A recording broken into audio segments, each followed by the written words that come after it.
Is it sane? Is it possible? Still I ask myself, are we, am I? Our game, it's not logical, but you contemplate, are we, am I?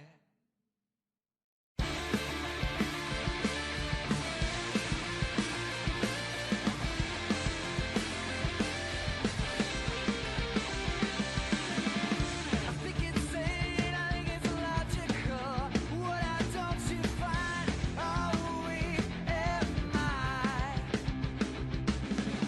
As time goes by, I'll be a slip away. Should I do you mind? Are we, am I?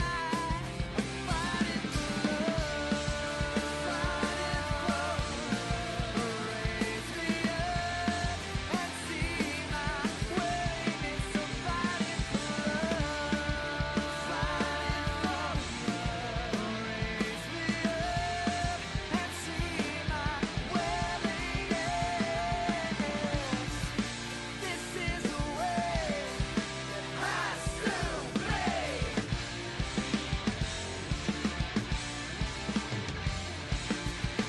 Tell me why you lied to me.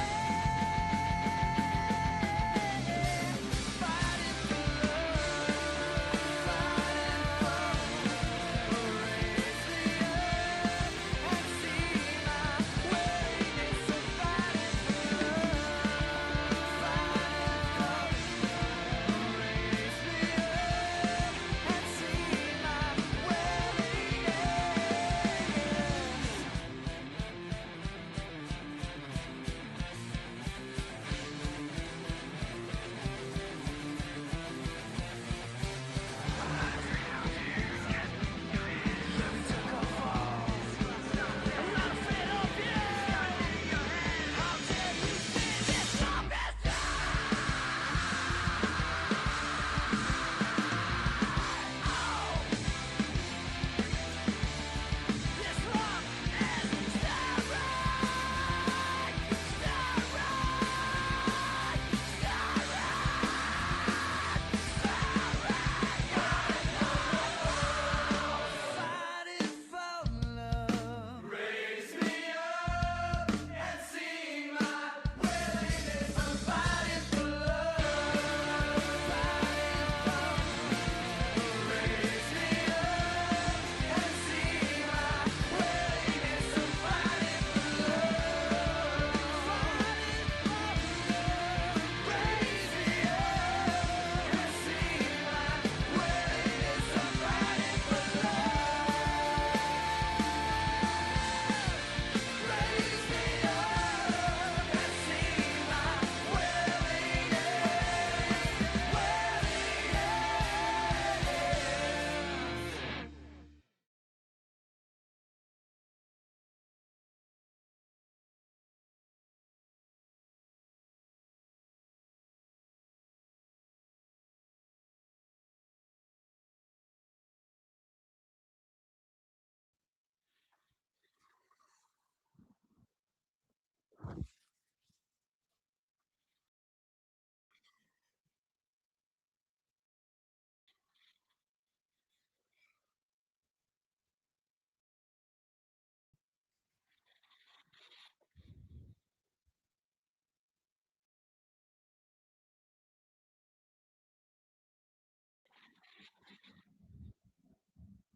We.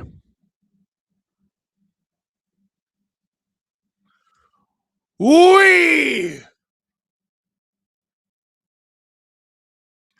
We. We. Steve Dangle here on the SDPN YouTube channel. Click like. Click like. Click subscribe. Tell all your friends. Or put them up. Game 5. Montreal and Buffalo.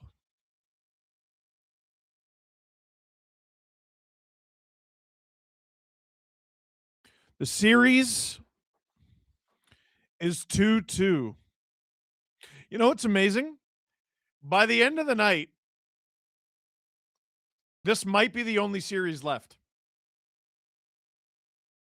Might be.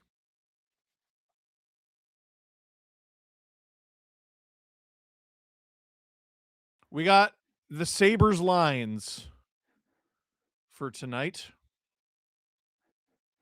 Krebs, Thompson, Tuck. Benson, Norris, Doan. Zucker, Hellenius, Quinn. Really liked Hellenius in game 4. Greenway, McLeod, Mallenstein. McLeod responded well to that demotion. Darlene, Samuelson, Byram, Power. Timmins, Shen. Winning you're in. Ukko-Pekka Luukkonen. How hard was that? Is your starting goalie. What if I don't have friends? Says Francois Lebel. Sure you do. They're right here.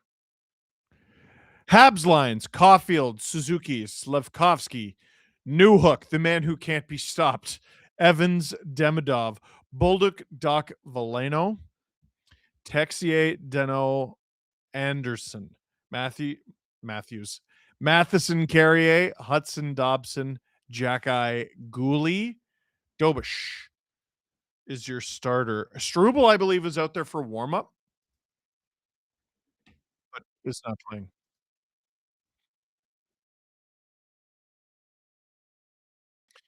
No, I didn't see that, Drew. So Drew's saying they were going off on Buffalo radio about that guy on Montreal who flops all the time, Gould, Caden Gould. That's funny. By the way, Alex Newhook, I had to look it up. Tied for 6th in playoff goal scoring. And there are some names. Oh my God, there's some names. Here's the top 10. The top 10 all have 5 or more. McKinnon, Brett Howden, Matt Boldy, Pavel Dorofeyev, and Logan Stankoven all have 7.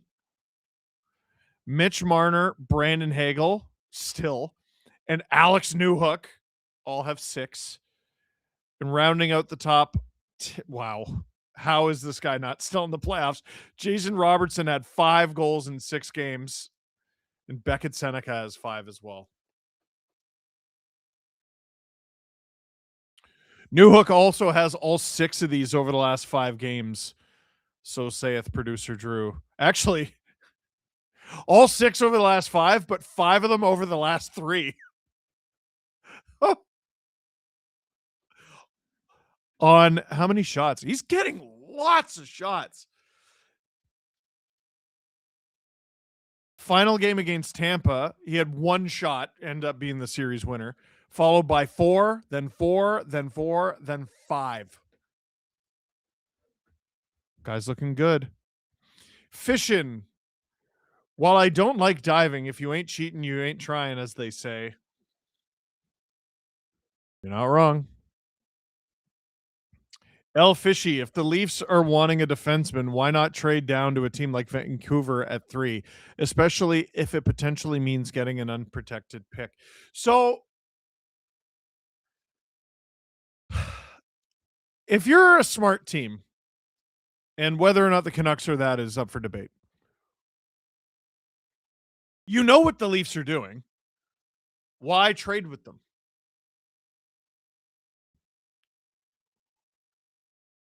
The only reason, like, you could say, hey, just take your guy. The only reason is if you think number 2 is going to take the guy that you want at number 1. It's possible.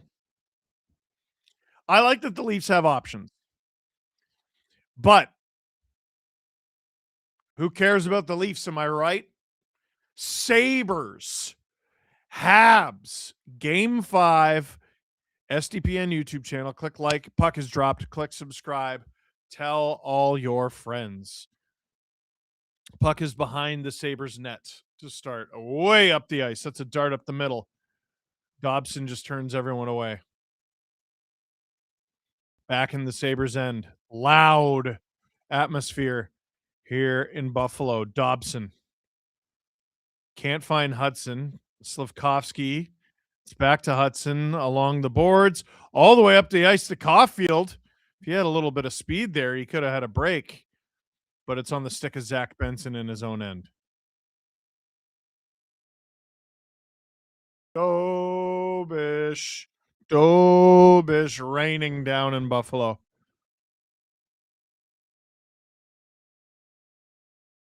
Deep in the Montreal end, Carrier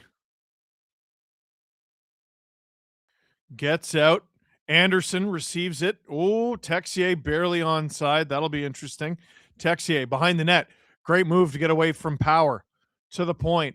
Matheson on. Deflected. That is blocked by a stick in front. Now Buffalo will try to counterattack. Here they come. Shot from Krebs. Turned away by Dobish. Kept at the line by Timmins. Power. Cross ice. There's a slap shot from Logan Thompson.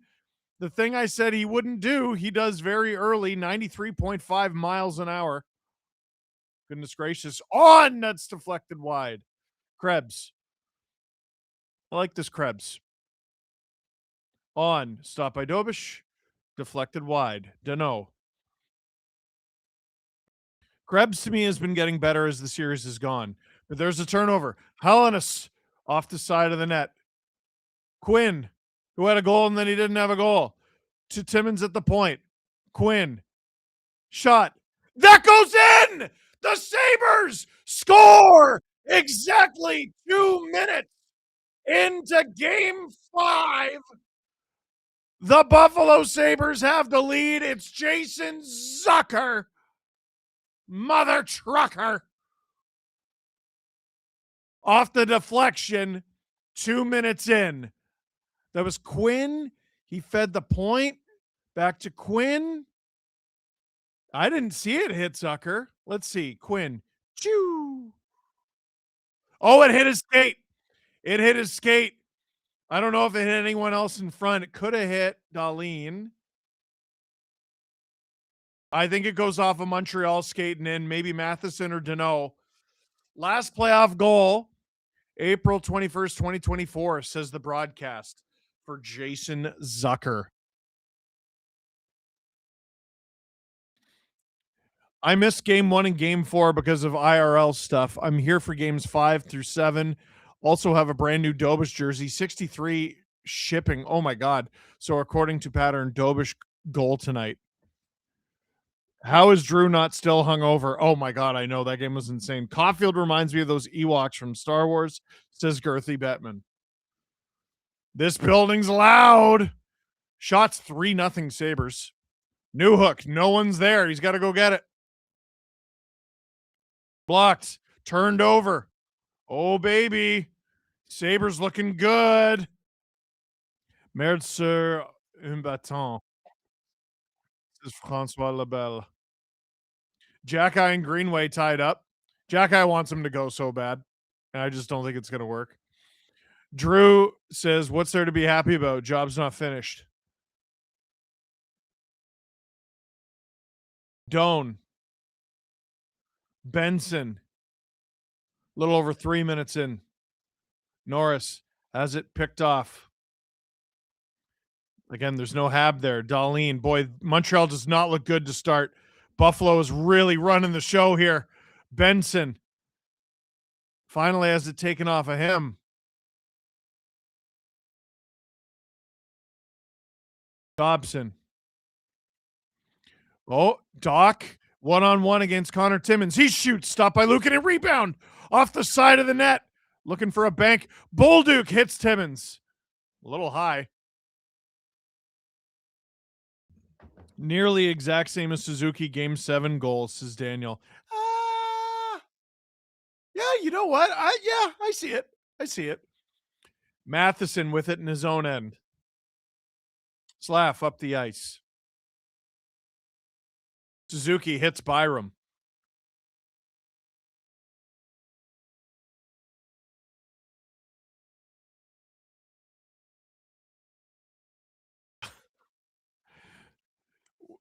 Remind me at timeout or next whistle, Drew. That's a funny one. My brain's not working right now. Matheson.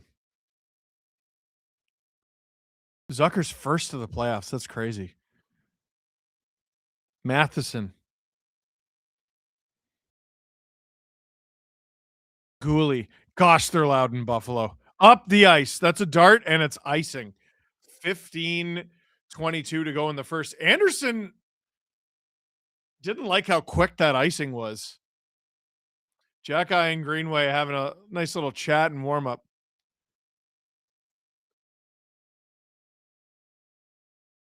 You know what? I think they like each other. I think they would get along off the ice. I don't know. They seem to like each other.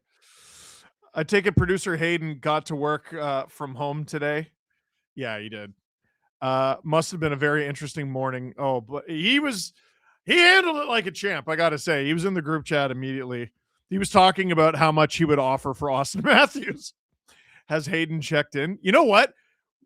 I'm just gonna put Hayden on blast. We should go through his trade offer for Matthews at commercial break.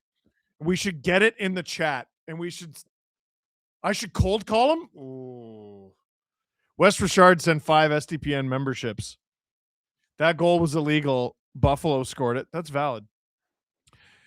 We're at a whistle. Man, I told Drew not to worry, although he probably had some heart issues in the first last night.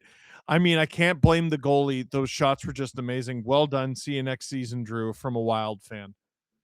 Man, 38-year-old Nick Foligno had 2 goals, and you blew it. Like, but whomst among us has not blown a playoff series where Nick Foligno was on our team? Whomst.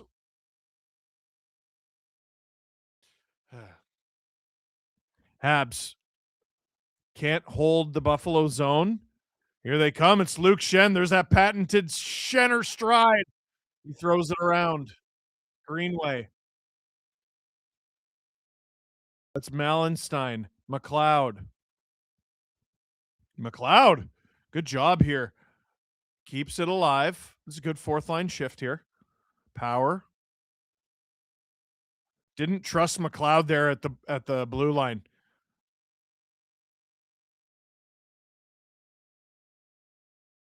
Habs get it back. Cole call him an intermission and go over the trade.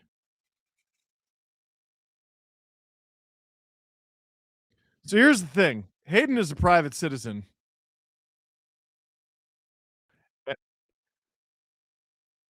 And I'm just going to say, what if he's baked?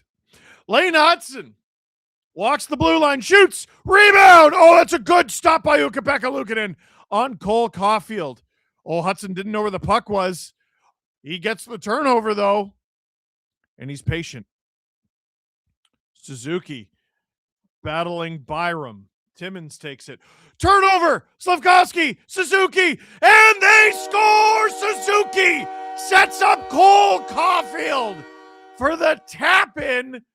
We're only 6.5 minutes into this thing, and it's a 1-1 game in Game 5. Buckle up. This one's going to be a derby.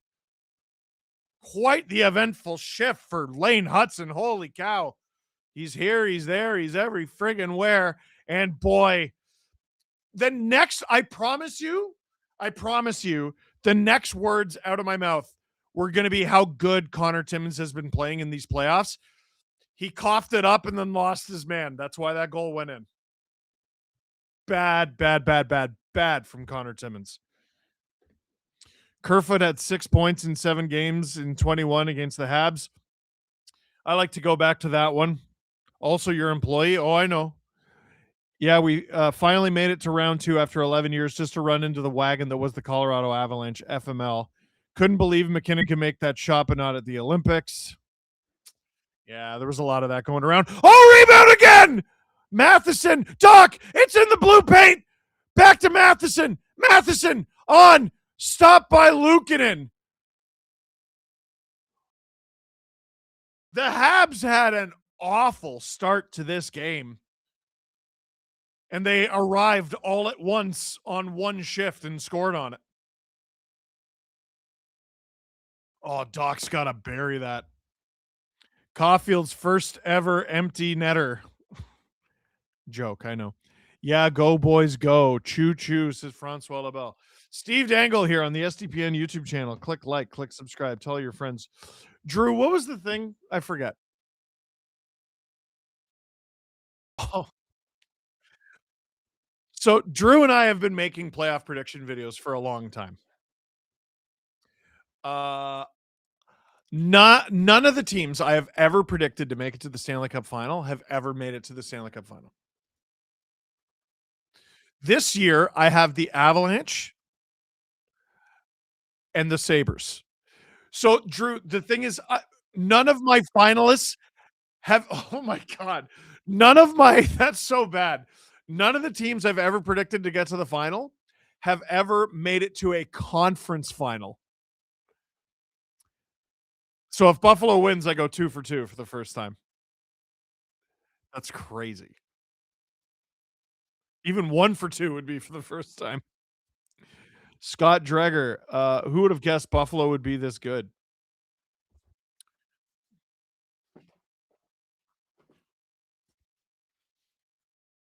No one could have known. It was unforeseeable.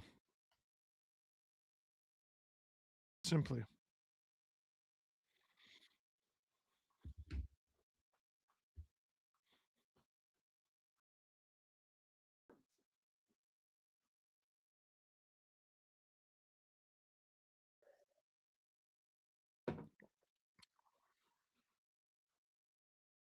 Why were Timmins and Shen on the ice against their top line? It's coaching, baby. Also, that's Drew with a great point. That's Stanley Cup champion Luke Shen. Jacob Tierney guessed they would be this good. It's a heated rivalry joke. I understood that reference. Habs win the ozone draw. Shot stopped by Lukin, and we'll get another draw. All of a sudden, remember I said the shots were 3-0 Buffalo? Okay, so now it's 7-2 for the Habs. Don't ask questions.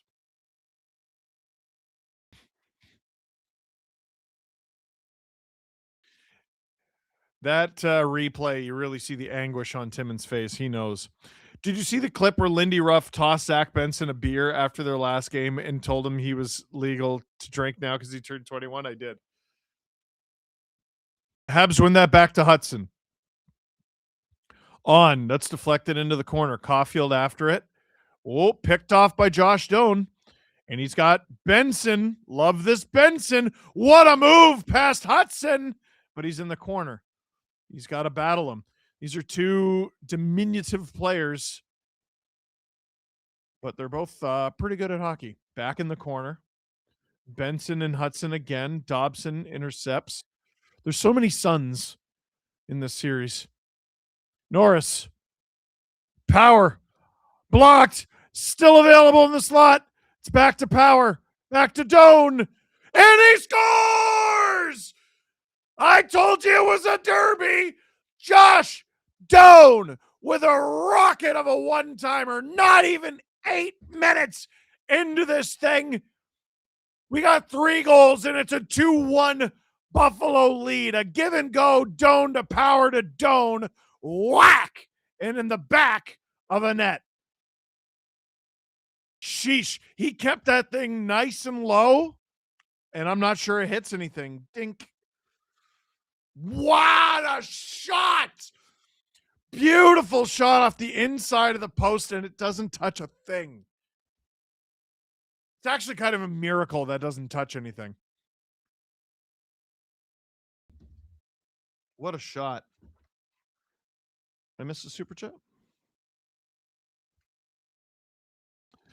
Everyone always talks about making the rules better, but how about the reverse? What is the worst possible rule change you can think of? On ice only. Carrier on. Oh my gosh! Holy cow! We're not even 8 minutes in, and we got 4 goals. The Habs have tied it up. Carrier throws it on, and Texier gets the deflection. Oh, yeah, deep playoff hockey.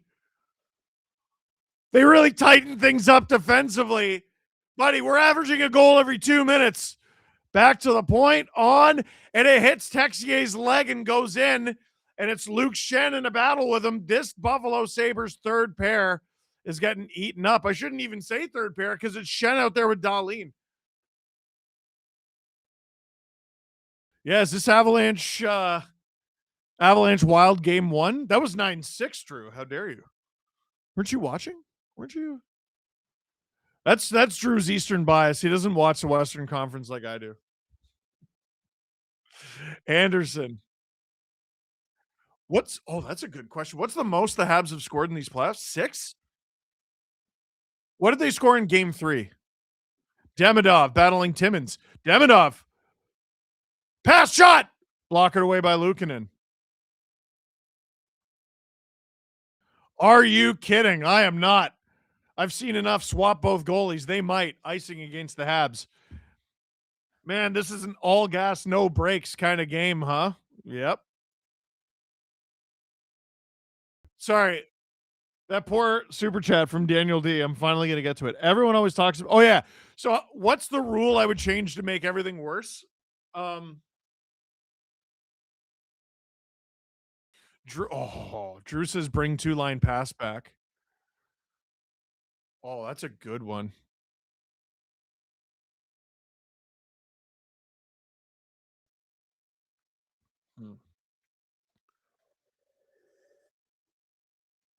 Let me think about that. Sabres, battle for it. Oh, and this is very close to a breakaway for Demidov. But is this going to be the first penalty of the game? The hand went up, or it was offside. Okay. Hi, Steve. Love the channel. I'm so glad my Avalanche are moving on to the Western Conference Final. Congratulations to you. We are on pace for 23 goals this game. Is what I was about to send, and now it's outdated. It's a 30-goal pace. Steve, are you pulling for Cassidy? But in Montreal, he's been legal from 18. Yeah.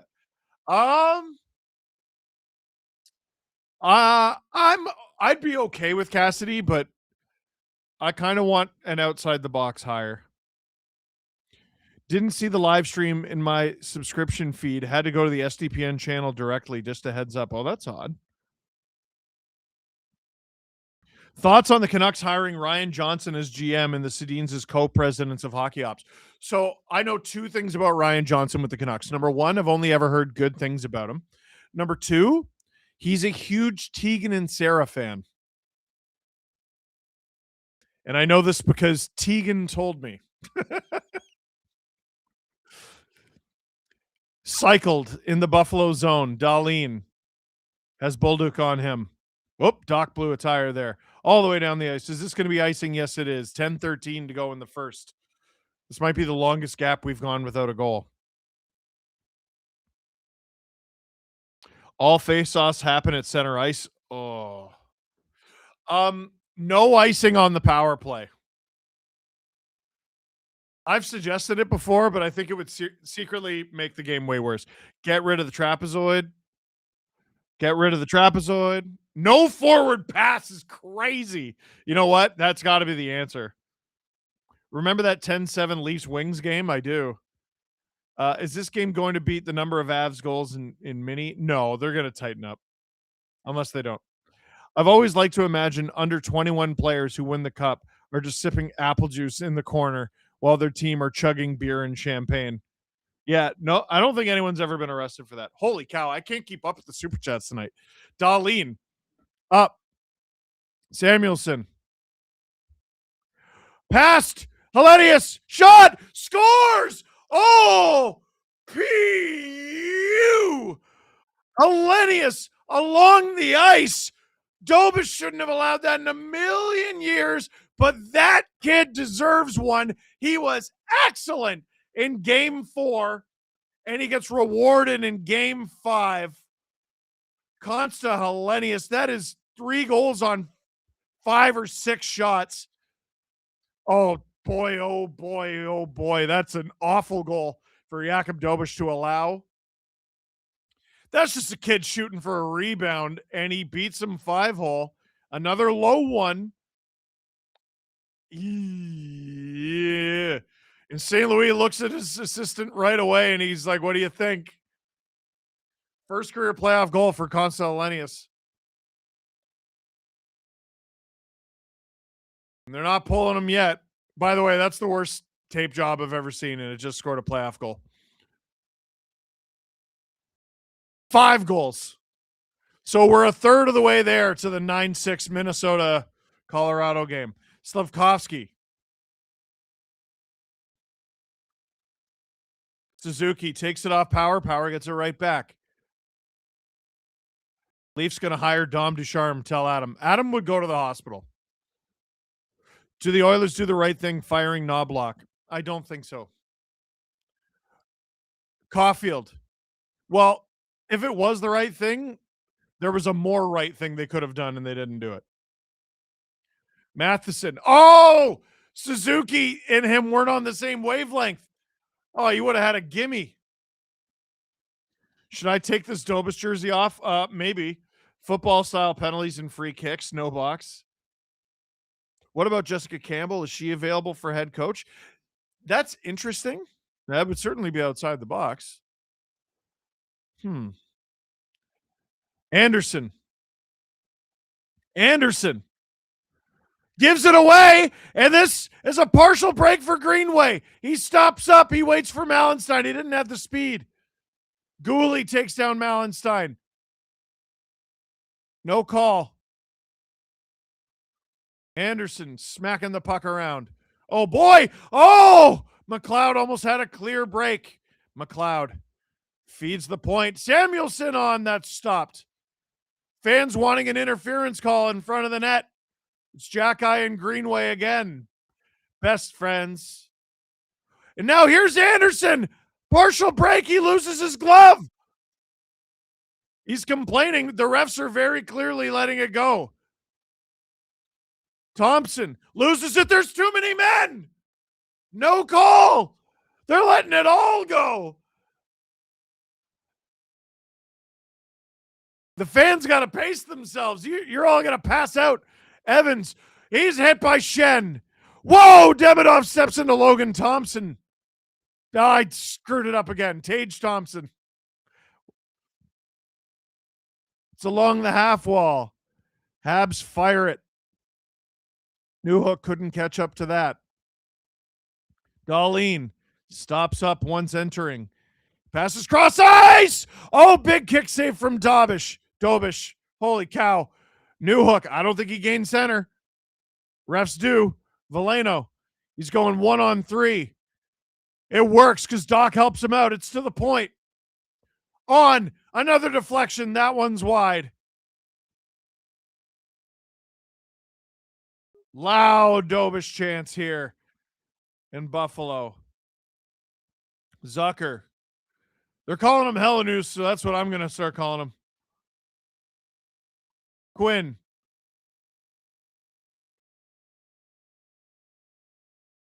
Power.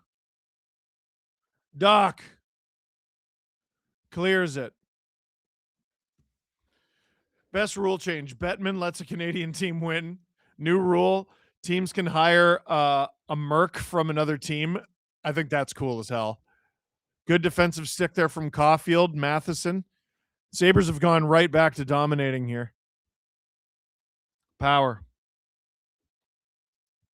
Head coach Gilmore, assistant coach Wendell, and Tucker and Robertson staging.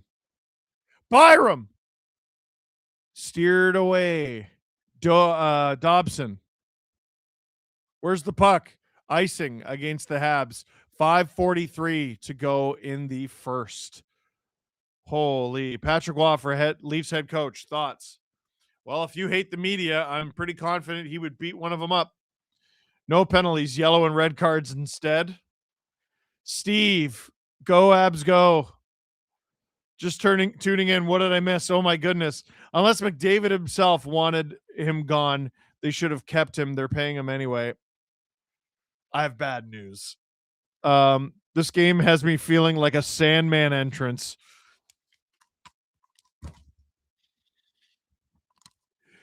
It's still the greatest entrance in wrestling history, I think. Sandman busting himself open with a beer can and a fan hitting themselves in the head with his kendo stick. UC Ahokas. Is it? Wait, what? Did they not go to commercial break? They faked it. Sorry, I was reading and I'm just like, wait, the game's going on. A shot stopped by Dobish on Peyton Krebs. That was a good save. Maybe his first one of the game. Caulfield dumps it as he goes off for a change. I went to the door for my pizza. Why isn't it 7-5? As an Avs fan, the Leafs should get David Carl for head coach. I put my Suzuki jersey on instead, and Dobish instantly starts making saves. Oh, rebound! The Hellenous is on the loose. He almost got his second of the night. Zucker's yapping at Dobish real heavy.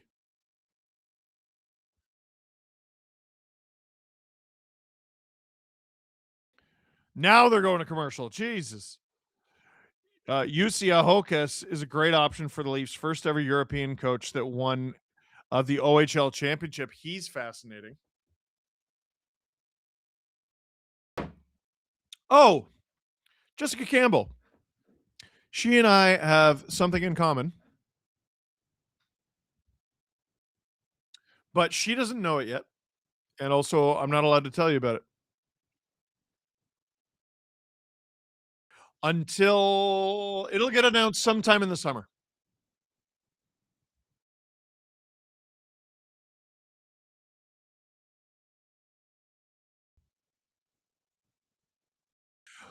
Ben Danford's making his pro debut tonight. He's going to play for the Marlies? Who are the Marlies playing? Cleveland. I've been so tapped out. That's not the final, though. Conference final. I really should be paying much more attention to that. Oh, that's right. I'm a Habs fan now. I forgot. Right. I'm not playing the role very well. The Marlies are kind of an older team for the A, but they have a lot of they have a surprising amount of prospects. Like, okay, Logan Shaw's their captain. He's not on an NHL deal.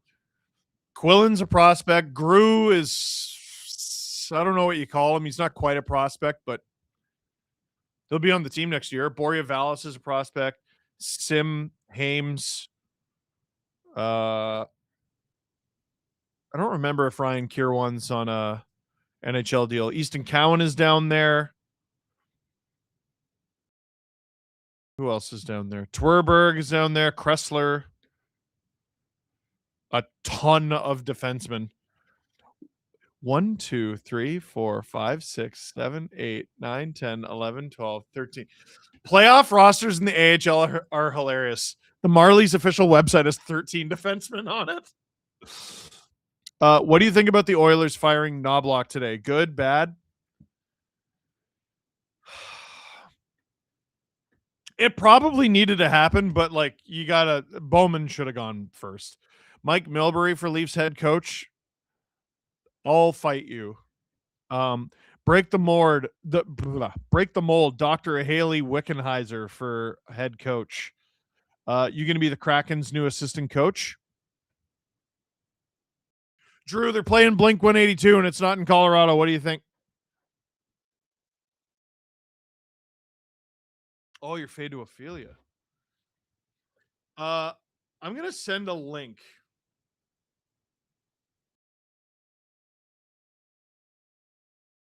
Has anyone seen the game that went around today? Did you see the game? Sabretooth fell from the rafters? One-timer Mallenstein. That goes wide. Holy cow, that came out of nowhere. Now here come the Habs. It's Newhook. They looked offside to me. McLeod. Greenway.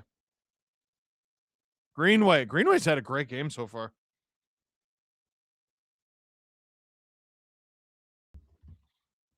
Down the ice, Gooley after it.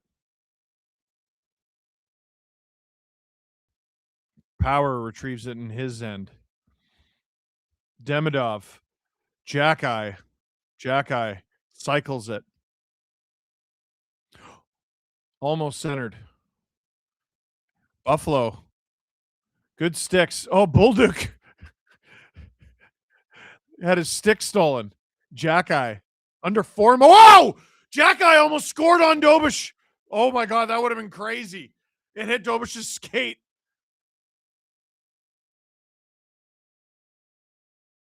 3:33 to go in the first. Make a wish. Here comes Veleno. Stopped by Luukkonen and held on to by Luukkonen. Toronto is looking past Knobloch for head coach. IMO. What was Jackeye doing? As we go to commercial break. New rule, player loan system. Teams can loan players either for playoffs or for prospects to get more ice time. Imagine if the Oilers could loan Nylander for the playoffs. That'd be insane. Like a true rental system. Uh, Drew, I texted it to you. There was a game going around, tweeted by Jay Fresh. It's basically a document that has all 1,100 plus players who have played in the NHL this year, and you have an hour to name as many as you can. Over 1,100, you have an hour. I did it today because I had a train ride. I named 436, which is not even half. It's only 39%, but it says that this beats or equals 86.8% of test takers. The average score is 226. It's so much harder than you think. Your brain by 45 minutes in turns to crap. Here's how completely useless my brain was. I was like, okay, just name all the goalies. I got to the Islanders. Islanders are one of the best starting goalies in the NHL. I'm pretty sure he's been an all-star, Vezina finalist. He might have even won it. Couldn't name him. I couldn't do it. I couldn't name Ilya Sorokin. There were a couple moments that pissed me off. There were 2 or 3 players that I'm positive I spelled their name right, and it didn't register. Alex Nedeljkovic, Artur Akhtyamov, and I think there was another. At intermission, someone hugged Dobish. He will be crying. Patrick Waugh is head coach of the Leafs. His cup rings could plug out any Toronto media scrutiny. Worst case scenario, he's fired before the season's end. 3:13 to go in the first. Buffalo with it in the neutral zone, poked off a stick, and Suzuki plays it back into his end.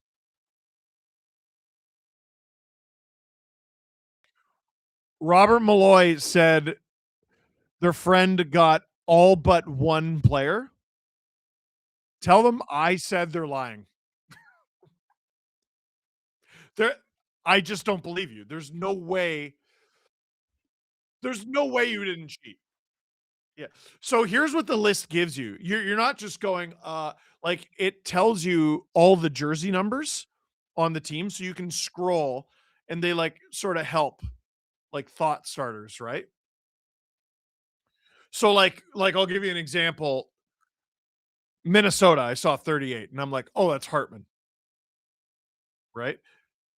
But like I'm looking at the rosters tonight, there's some guys I just forgot. Texier, I forgot.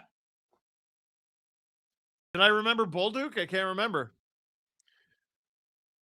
But you're also like, oh, okay, I'm going to stick to one team, and then your mind wanders, and you go to another team, and you've done like 6 teams, but you've only done like 80% of all of them.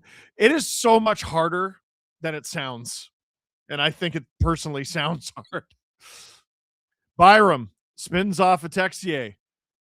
Krebs blocked. Byram. Krebs. Krebs. Can't find Tuck. It's funny. Tuck has had a like relatively quiet game. Sabres have 3 goals. They're leading 3-2. Power.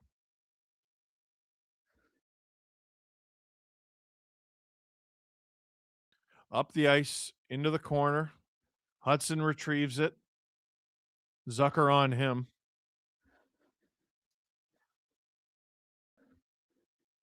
Demidov battling Timmins for the puck. Newhook battling Dahlin. Evans, Hellenis in there. Hellenus. Quinn to Zucker. Back to Quinn. Blocked away by Gooley. Quinn gets it back. Dahlin. Stripped, but it's taken back by Hellenus. Or Quinn, sorry. Another strip. Another strip. Sabres have it. Hand it off. Timmins. Shot blocked. Oh, you know he wants one too after that giveaway. Airmailed out of the zone by the Habs. The shots are 11-8 officially for Montreal. If you've watched at the beginning, it doesn't feel like it at all. Here comes Power. Send down the ice. Malenstein after it. He's battling Veleno. Under a minute to go here. Power holds the line on. Dobish has really settled into this game. Matheson. Dobson. Up the ice. Doc is cleared out. Offside against the Sabres. 31.4 seconds to go in the first. The Habs' predictabilities will end them in the playoffs. Predictable dumping and chasing, predictable power play. They have to make some strategy changes here, says Chloe. What if one of the Leafs players just coached the team? It'd save Rogers money. You know what? Now you're talking Ed's language. Bailoust. Well, you sure can accuse this series of being boring. Dude, this is now my 12th stream of the playoffs. I feel like every game's been on meth. I've had some of the most insane games of these playoffs from a narrative standpoint. You might look at the shots or the goals and be like, really? But if you really break down all the things that happened, the Habs have had an eventful playoff. Suzuki, final second. Suzuki centers it. Caulfield can't get that. That's good defense from Samuelson. Sabres get out of the zone and out of the period with a 3-2 lead. What a carnival of a first period here in Buffalo. It is Sabres 3. Oh, Samuelson, what a stick check. He could have put that in himself. Oh my God, he's lucky he didn't put it in himself. What poise from Matthias Samuelson. 3-2 Sabres after one. Steve Dangle here on the SDPN YouTube channel. Click like. Click subscribe. Tell all your friends. Call Hayden Mathewson on speaker.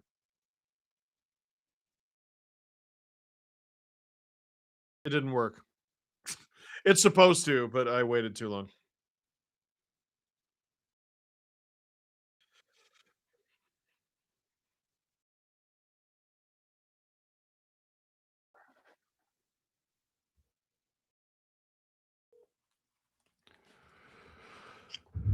Hello. Hey, are you available or do you have like a 3-0 lead you need to be babysitting? Better than a 3-1 series lead in Ah! You know what? You're right. You're right. Hayden. Yes, sir. The chat is saying it right now. They've been saying it all night. We love you. And, I love them too. And we hope you're okay. I'll be all right. I'm optimistic, Steven. I'm optimistic. I get it. I get it. Delusional, not optimistic, says Drew. Hayden. Oh, he's been on me. Of course, Drew's been on you. My team has never lost a playoff series to Drew. But even regular season games have been tough. We blew a 4-1 lead to the Avs once. That was cool. On stream. I'll give Drew credit. He did say the only text he sent to me right after the final buzzer was, "Sorry, buddy." Yeah. Oh, is that worse? No, the gloating would have been worse. Yeah. Fair. Hayden. Yes. I would like you to read our text from last night so you can tell the class your wild Oh, Where I got suggestion angry. for a Matthews trade. My Matthews trade. I got angry, so I blew up my team. I said, send us Matthews, Morgan Riley, and Tyler Hopkins. And Prospect. in return, Yurov, Stramel, Gustafson, 2 firsts and 3 thirds. So let's put that in a poll in the chat, if it'll even fit. Who says no? Matthews, Riley, Hopkins for Yurov, Stramel, Gustafson, 2 firsts and 3 thirds. Did I get it right? Yeah, that's it. I told you to text your best friend Shaka for me. Okay, sorry. Chat admin says that's not going to fit. Yeah. Would you do the Hayden? Oh, yeah, there you go. Would you do the Hayden deal? There you go, yeah. Would you do the Hayden deal? Why would the Leafs want Gus is Drew's question. That's your only question? Well, because he's not a goaltender who's needed like 15 months off. So this combined. is very important. Does he tend the goal? He tends the goal and he's not injury prone. Got it. Well, Hayden, we're going to throw to a clip, but Throw to that clip. drink water and stay well. Join the stream tonight, everyone. I want to see everyone there in the late night stream. Hayden is working. Anaheim, Vegas, game 6. Be there. Love you, buddy. Thank you. Love you. Bye. Bye. Producer Hayden. Drew, what's the clip?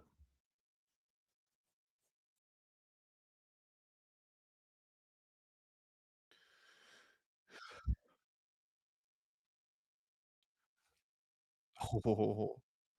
Corey Pronman says Chase Reed should be the first overall pick. So it's us talking about, hey, what if the Leafs don't pick McKenna? I want to talk a little bit quickly about the Vancouver Canucks 3rd overall pick too, because obviously Manny Malhotra is their AHL coach. He's been a few teams have circled on that. He was the runner-up to Adam Foote. Caleb Malhotra sure seems like the guy, does he not? Yo, that player is incredibly good.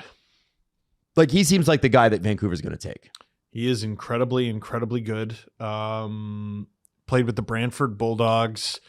So at what point do we talk about the Corey Pronman stuff? Because I don't know what you're talking about. So Corey Pronman, I also don't know. has been known as a really, really good prospects guy. Yep. And he's been really, really good at nailing who's picking who. Okay. And you guys might remember we were watching on our phones before heading to the draft in 2022 in Montreal because that was the Shane Wright draft. Yep. Where it looked like Shane Wright was probably going first. But then Corey Pronman goes, here's what the top 4 is going to be. And it's going to be Juraj Slafkovsky. And then it's going to be, I think it was Simon Nemec. And then it's going to be Logan Cooley. And then it's going to be Shane Wright. Mm-hmm. And we were all like, that's insane. What are you talking about? And bing, bang, boom, bang. The GMs did a good job that draft, actually. They sure did. Looking back, They did. They made the right calls. But the reason I bring that up, I don't remember where he has him. I have to look it up. But he doesn't have McKenna first. Oh, who does he have? I don't remember. Let's do it. Yeah, so we're gonna have to look this up. This is shaping up to be this is a stressful draft to have the first overall pick. Put it that way, because a number of guys could go first. And if you ask most of the people who do this for a living, they wouldn't blame you for taking that player first. But the guy who's been the consensus number 1 for the longest is Gavin McKenna. And the guy the public expects to go first is Gavin McKenna. Mm-hmm. So if you have the first pick and you don't pick Gavin McKenna, you better be correct. And there are marketing opportunities and stuff too. Like Scott Wheeler's been on some shows saying, like, remember, he was on Leaf Report. Yeah, he's like, coming on our show, by the way. Is he? Yeah, I should probably. Okay. Yeah. Well, whatever. Adam's learning this for the first time. That's fine. Listen, we've had Wheels on before. I love him. But he's like, hey, remember, there's like, yeah, remember, well, what? I wasn't going to say anything, but. Why can't we call him that? Oh, hey, Wheels. That's better than Wheelie. Or what are those? I don't know if it is. You don't think so? What are those shoes with the wheels on them? What are those called? Heelys. Heelys. We should call them right. that. I don't think Heels. he'd care for that. You don't think so? No. I think he'd go for it. What's the what Jess? What do you have there? Okay. So back to Corey Proman. Uh-huh. We're going to do this. We're going to do a reveal. Thank you, The Athletic. I know you're supposed to pay for this, but I'm going to show everybody on the screen and watching that on YouTube at home and listening on audio. Okay. Number 1, Steve, who do you think he has first? I'm going to go Chase Reed. Adam. McKenna. Chase Reed, number 1. Matt, you got to remove. Wow. I have heard Do it that from the bottom Leafs up. like Chase Reed a lot. So this is a big right-handed. Oh God, please be a defenseman. He's He a is. Oh, yeah. defenseman Yeah, he is, and he's a right shooting defenseman. Yes. from the Sioux Greyhounds, and Dubas sitting there. It should have been me. Number 2. Steve, who's your guess for number 2?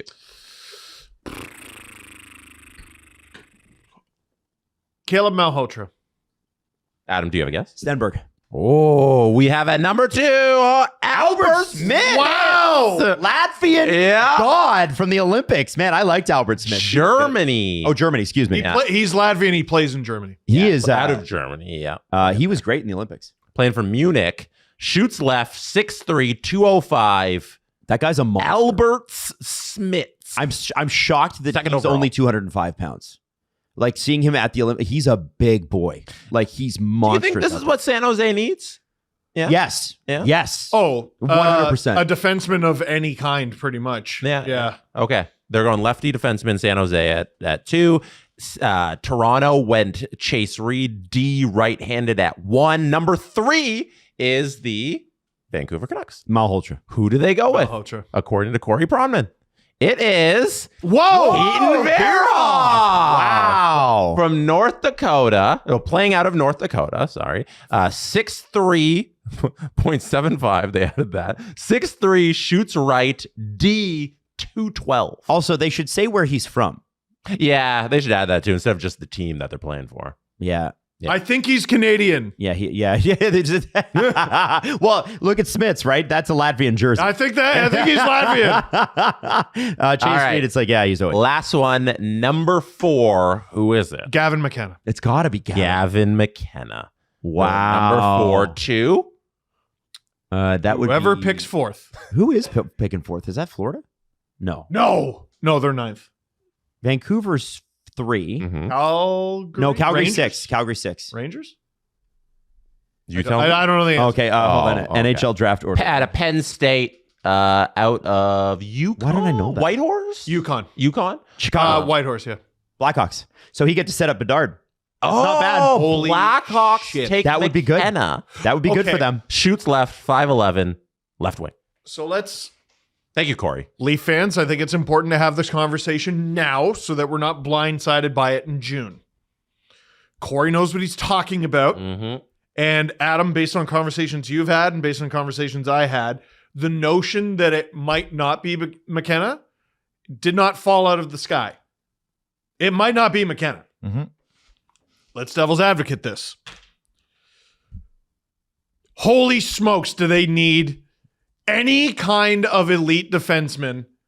They have a chance to draft the best defenseman they've had in decades. Literally decades. They haven't had a true number 1 since Boris Salming. Let's just call it what it is. I would True argue NHL number 1. Morgan Riley had at least one season, maybe several, where he was a true number 1. Not every season, and not an elite one. Mm-hmm. Okay. Not an elite. I will disagree, but I will. He had 20 goals and 72 points. He's still a second piece. He was never good on defense. Goddamn. He never was. Well- the Analytics always supported that. So you got one of the top prospects guys in the industry Mhm. going bing, bang, boom. 3 defensemen at the top. And I'm pretty And sure there's- he left out a significant one. I can't remember who. Who's This is number 5. It's in tiers. Carson Carrolls? Uh, Isn't he a D? You want another defenseman? So he has Carroll's at Carson 7. Carroll's is going 7. Yeah. Man. I don't think there's a creative scenario where you move off of first, like trade No. the first and move down. I think it's if you're going for a defenseman, you pick the guy. I think that's how it works. I don't think you can not pick McKenna. I don't think you There's can either. too much on the line with if he is everything he could be. That is so much greater than anything you're getting out of Chase Reed. Because his ceiling is absurd. The ceiling there, if you miss that, that's unforgivable for 100 years. Like Matthews in 2016, there was a notion of what if Line, but Matthews was pretty obviously lock. number one. Lock. The top of this draft looks a lot like 2022. I would much It's stressful. rather the Leafs trade Matthews and get 2 picks in the top 5. Damn. Oh my God. Why not Reed and McKenna? Yeah, we know that. You're talking my language. The thing is that which of those teams is he going to accept a trade to? Because people keep saying San Jose. I don't know. I don't know. I know that people want it to be San Jose because it's the 2nd overall pick.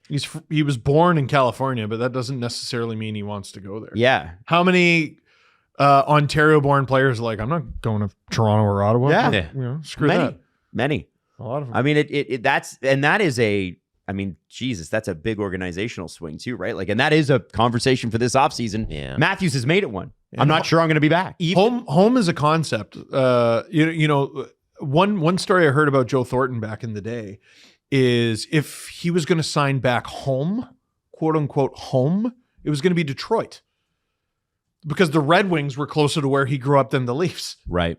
Anyway, sorry. From the business side of it, how many millions of dollars are you losing by not drafting McKenna? Man, how many millions is McKenna losing?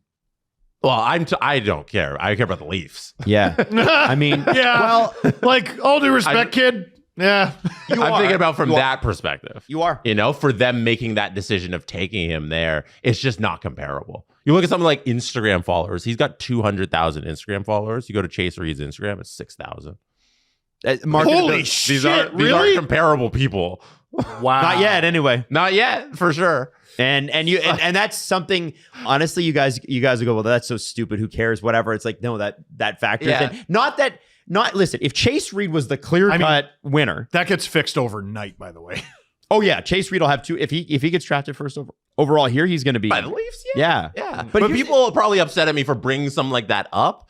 But I'm telling you, the Rogers brass sitting there are considering that. The marketing of the person also plays into these organizations who are an entertainment product at the end of the day. And I'm going to, Leaf fans, this is important. You got to take a page out of Habs fans' books. No, just shut up. Here, wait. Get over here. I was there. I was in the building that night. When Slafkovsky went first. When Slafkovsky went number 1. Those guys had no idea Slav was going number 1. They all thought it was Shane Wright. There was a dude with a Habs Shane Wright jersey. There was. When the Habs picked Slav first, everyone went, oh, hey! That's how you have to handle it. That's true. You can be mad on the inside. Don't let the hockey world know you're pissed. He's our guy. The hockey world wants you to be pissed. Whoever they pick, that's your guy. All right? Poker face. You figure it out. You yell at each other in a group chat or something. You don't let the public know that you're pissed. Now, Get Tingus Pingus. What the fuck did they do? This is the closest hockey's ever been to Tingus Pingus because there's a Latvian guy who Corey Pronman projects to go 2nd overall. yeah. So here's where I would push back on the Chase Reed thing too.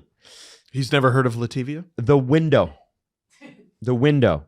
If you're keeping Matthews and therefore keeping Nylander, because if Matthews goes, so then will Nylander. That's just, we know, just know that, okay? That's Nylander said, if we're rebuilding, I'm going to go, but I don't want to leave, okay? So if let's say Matthews goes, hey, thanks for the plan and everything, but I still don't want to be here. Okay. All right. Well, now we can just go get the best player we think is available. But Chase Reed, look at Jackson Lacombe. The guy's like 25, and he's awesome, and he's amazing. That's 6 or 7 years of development. It takes time. It takes forever with defensemen. And I don't, with Simon Nemich's name out there, could you not McKenna this and then try to go get Nemec? Because here's the thing. You know what I would do if I was second overall pick from 2022? Now I don't know with Sonny Meta. Steve Dangle here on the SDPN YouTube channel. I see the hair.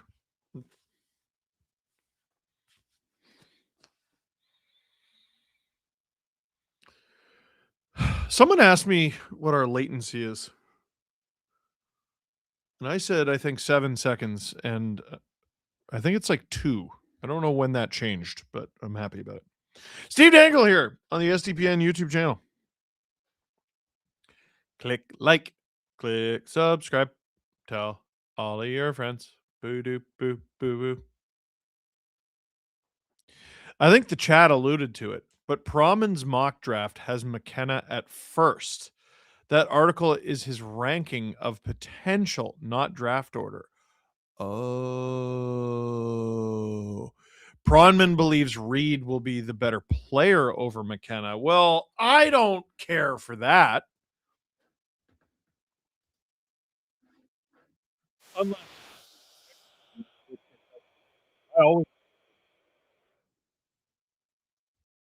Second period is about to begin. It is 3-2 for Buffalo. Puck is dropped.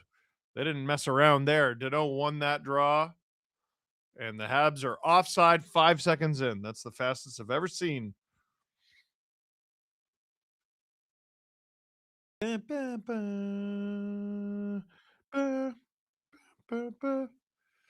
Does that say Josh Doan has 7 points this series? Did that graphic just friggin' say that?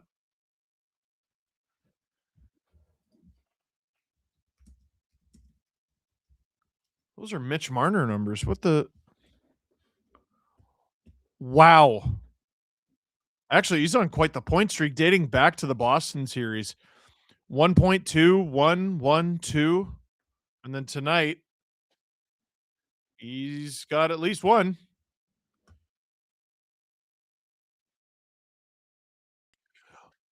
So now we have the dates. Montreal offside again. We have the dates for the Western Conference final and the 2 different options for the Eastern Conference final. The Hurricanes will have 12 days off, you said, Drew?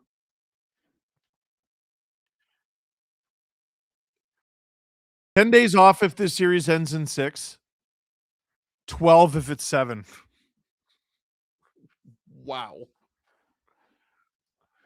2 weeks off in the middle of the playoffs is crazy. Sabres win that face-off. Norris. Josh Doan going after it, almost picks it off from Dobish, who needs to have a much sharper second period. Byram retrieves it in his own end. Doan casually takes it through the neutral zone to Benson. Benson stick handles, waits, plays it back. Josh Doan, it's out of his reach. And the Habs go up the ice, but this is probably going to be icing. It is. Jeez, a lot of whistles here through 1:10 of the second period.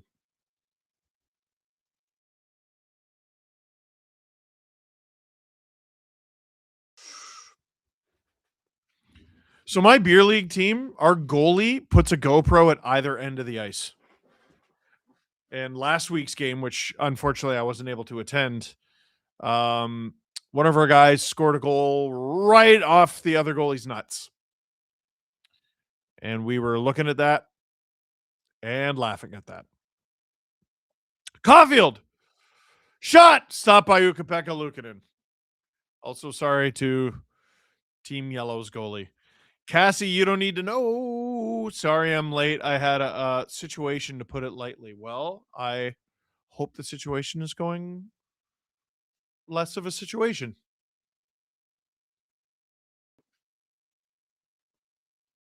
Nailed it. Still loud in Buffalo. The fans spent a lot of energy in the first. I don't know how they're going to keep the pace up. Evans loses that draw to McLeod. Sabres dump it. Why don't the Leafs have cool blue boards? Why don't the Leafs have cool followed by nearly anything? Wide open, Darlene! Blocked by Gooley, and now the Habs will try to break it out. Newhook finds Demidov, finds Evans. Boy, these guys cannot get Demidov the puck. Demidov. So, like, I don't know how this is going to land in the chat. Oh, Malenstein. What a play. McLeod keeps the cycle alive. Greenway, who's had a very productive game, I think, takes it off of Carrier. Samuelson on, stopped by Dobish, and Greenway takes a couple healthy whacks at him. And Greenway throwing a few punches because Carrier's name is not Arbor Jacki. First overall to Vancouver for 2026 for the third overall pick. Oh my God, Dan, that's a nightmare the way you wrote that. First overall to Vancouver in exchange for the third overall pick. Minnesota's 2026 first. Marco Rossi, Tom Willander, Brock Besser.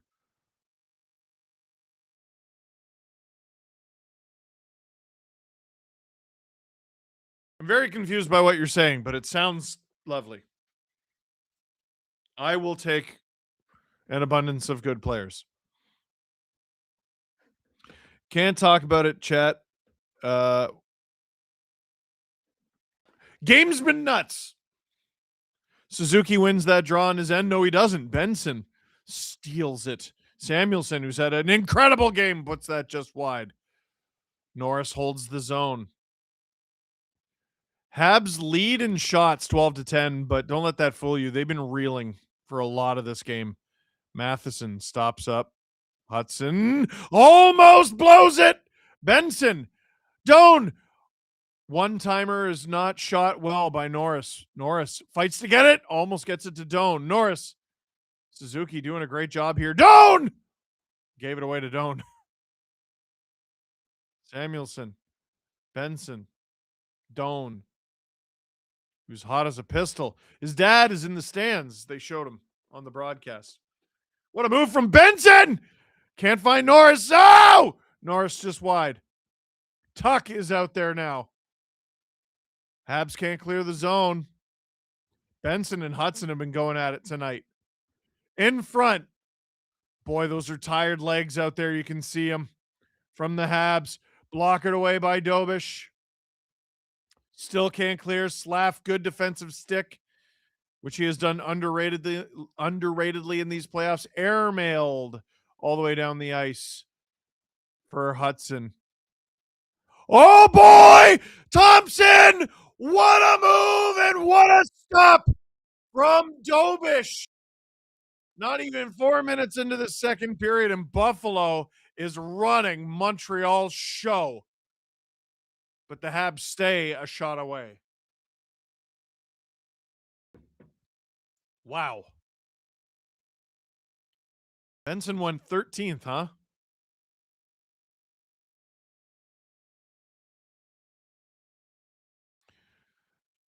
Thank you for the dancing pair, Cassie. Face off in the Habs end.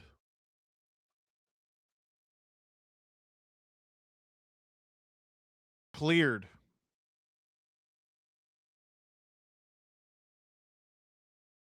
Oh, Krebs bobbles it a bit. Where's the puck? Power has it. Bolduc creating problems. Sabres clear it anyway, and this won't be enough for icing. Dobson has Krebs on him. Dobson. Stolen. Tage Thompson. Tage Thompson. Hands it off. Tuck. Not a great pass for Connor Timmins. And this might be a break for Josh Anderson. It's going to be too wide. He's going to have to wait for reinforcements. And he's pinned to the boards by Connor Timmins. Good work from the Sabres just to prevent disaster there. Oh, Texier flubs it. Has to deke out his own teammate. Jackeye up the ice. Carrier. Around. Timmins. Hit by Danault. And that puck is out of play. 15:04 still to go in the second. Buffalo now leads in shots and goals. 2 assists and 10 shots in the 2026 playoffs for Connor Timmins. So saith the broadcast. Man, good for him. Good for him, man. He has had a difficult career. Drew, what was the big injury with him? Do you remember? Was it concussion? With Connor Timmins? Concussion issue? 32nd overall pick, second round. Back then, that was still the second round in 2017 of the Colorado Avalanche.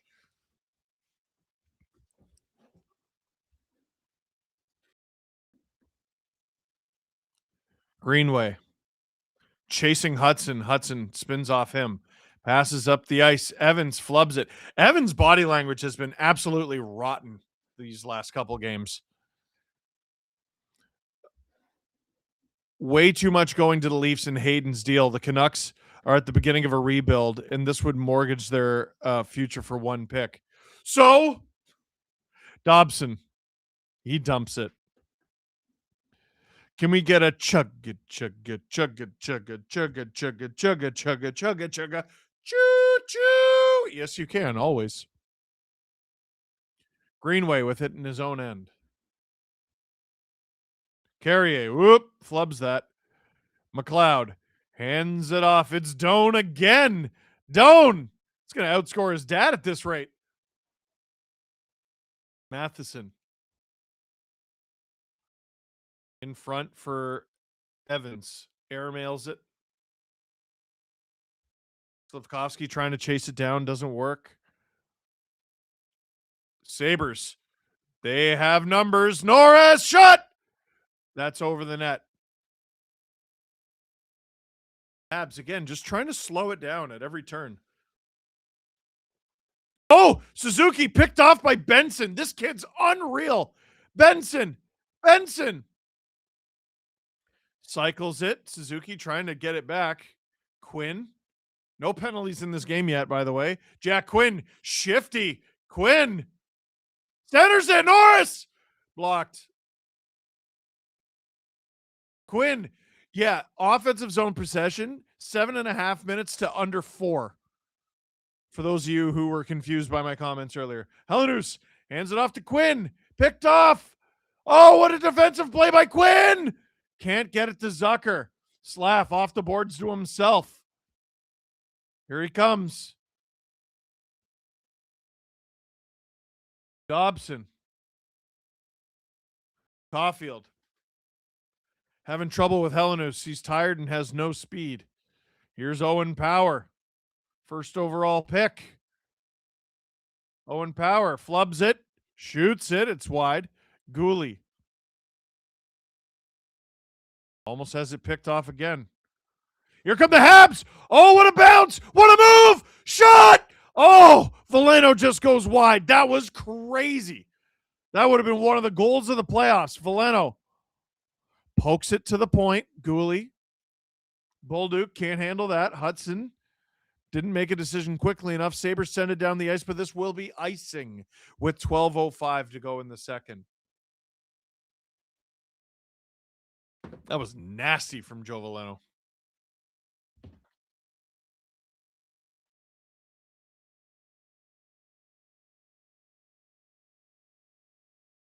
Would you do the Hayden deal?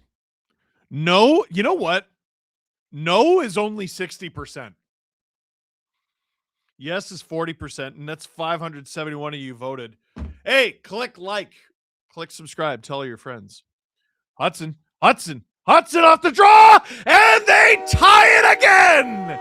Josh Anderson buries the feed from Lane Hudson. The Montreal Canadiens have spent the first 8 minutes of this second period getting hemmed in and kicked up and down the ice, mostly down. And all it takes is one shot. Lane Hudson gets it off the draw. Great feed to Josh Anderson. And this is a 3-3 hockey game here in Game 5. It is must-watch stuff. What a feed. Great work from Philip Danault in front. I wonder, are the Sabres going to have a gander at this? They're having a gander.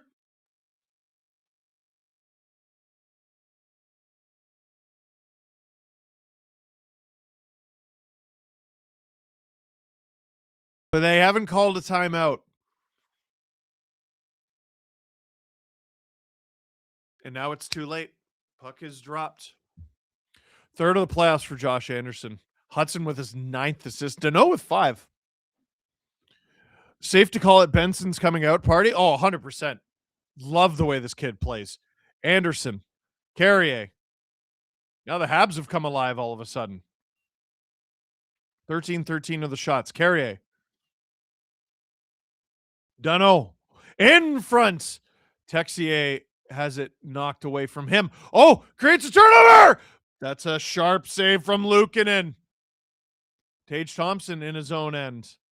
Gets it down the ice. Not enough for icing. That's a good clear. Gooley. Up the ice. Here comes Montreal. It's Demidov. Hands it off. Gets it back. Fans on it, but Luukkonen stopped it. Demidov gets it back. Demidov. This is as good as he looked. Has looked. 9 minutes in. Demidov. Hands it off. Fanned on the shot. New hook. Trying to protect that shooting percentage. Tuck. Ooh, almost had a break there. Game of inches. Dobson. He's going to lead this rush. Drops it off for Newhook. Evans shoots that. It goes just wide. Matheson tries to keep it alive. Newhook fighting for it. He's going to try to get this to Evans. He does. Evans. Back to Demidov. Back to Evans. Back to Demidov. Shot! That misses just wide. This kid might be the most snake-bitten player in the league. Now here comes Buffalo. It's McLeod. He's got speed. He's driven wide by Matheson. Oh! Who was that who just got crushed by Malenstein? 10-10 to go in the second. Samuelson. This is as good a shift as we've seen Evans have for a couple games. Offensively, at the very least. Malenstein. Body Zarber Jackeye! Airmailed into the Sabres zone. Sent down the ice. And it's icing against the Buffalo Sabres. Hudson on a 4-game point streak. 0 goals, 6 assists, says Monster Scrub. That was a change up there from Ivan Demidov.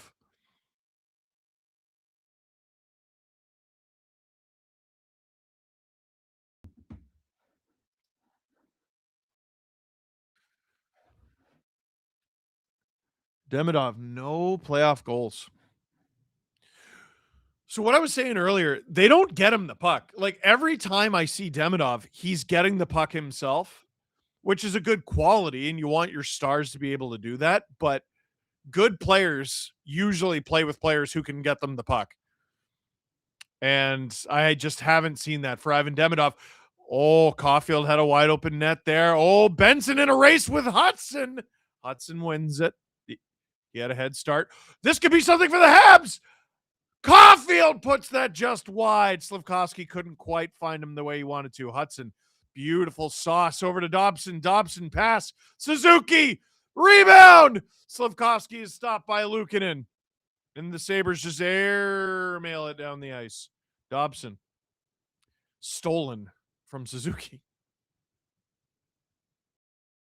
Oh, still no penalties in this game. Bolduc, Norris, stolen. Doc puts that off target, and he looks skyward. 8:45 to go in the second. Daniel D. Random, but the 2016 draft has so many failures. Puljujarvi, Laine, Juolevi, Matthews, Alex Nylander, etc. Only really successes were 6, 7, 14, 16, and 26. You're a jerk. That's clever, though. Steve Dangle here on the SDPN YouTube channel. Click like, click subscribe, tell your friends. Ooh. Can I show you the new thing for my collection? Wait, where'd it go? Oh, here it is.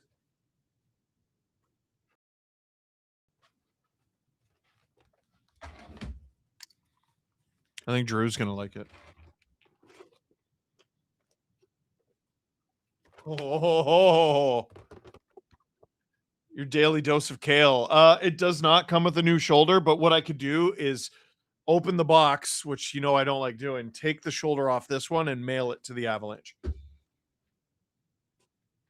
It's okay. If you want to win the cup, he only has a month of hockey left. Garrett Hamilton. No more penalties.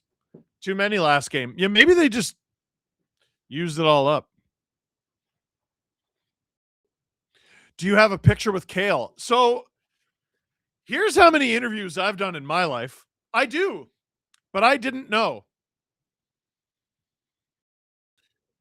Drew sent me a video of me playing Pictionary with Kel McCarr and Emily Agard. I do not recall. I don't remember doing that. That was one of those media days, though, where you're just in the car wash and you're interviewing 1,000 people. And I've finally done enough of them that I don't remember them all. It's embarrassing when you got to ask people, hey, have I ever interviewed this person? Had to ask Drew. I got a Jonathan Huberdeau figure. I don't have a picture of me interviewing him. Not a good one, but I interviewed him several times when he was with the St. John Sea Dogs, or I was in a scrum with him when he was with the St. John Sea Dogs at the 2011 Memorial Cup. And of course, he won the thing. Helenus, Zucker. I'm McKinnon and McCarr. Those are the only Avs, yeah.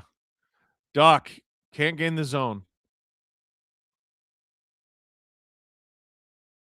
There's a tiny bit of rough stuff after the whistle. There hasn't been a ton of that.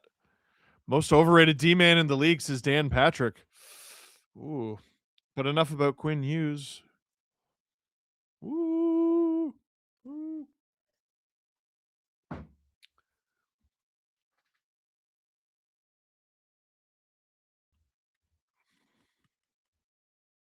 There's not a ton of players who have a figure that I've met that I don't have that figure. I'm just looking at the wall. But I got to tell you, I'm rethinking the NHL wall. Because there's the Leaf wall, right? But if you've seen my videos, usually like trades and transactions and stuff, I just have a wall full of figures, and I don't know. I don't know if it sparks joy. I might redesign this summer. I don't know. Put something other than those pictures and figures. I don't know. Bowen Byram. That's blocked and goes wide. Krebs. Can't find Tuck, and they lose the zone. Under 8 minutes to go in the second now. Ahoskova. 586 likes and 2,600 viewers. What are we doing here? What's going on? Oh, what are we doing here? What's going on? Shot! What a stop by Luukkonen on Ivan Demidov, who may never score again. Holy cow. Receives the pass, makes no mistake, and Luukkonen robs him. Oh, he tried to go 5-0 and everything. Ridic says, does SDPN do Memorial Cup coverage and streams? So we don't have our OHL, WHL, and QMJHL video rights that we have do not extend to the Memorial Cup. The Memorial Cup is this other thing. I believe is it Rogers or TSN? I forget. It was Rogers for a long time. Is it still? I think it's TSN now too. They pay for those rights, so like exclusively. So we don't get them. Are we going to stream them? Also, no. We're a small company. We have big aspirations, but boy, at some point we're made of flesh and bone and need to chill. It still rattles. Oh. I don't know. Drew, do you want to do Memorial Cup streams? Oh, Drew said an enthusiastic yes. That's pretty crazy. That's awesome, man. I love that.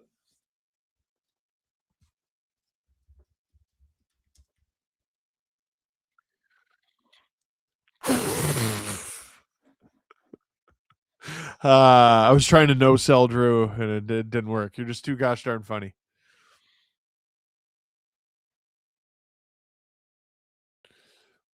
Do I need... I was thinking about getting some new McFarlane figures.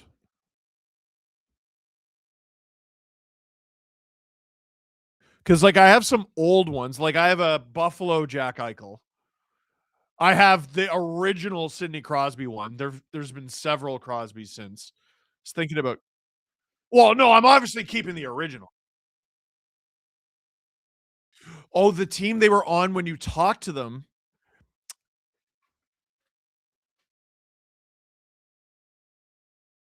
Interesting.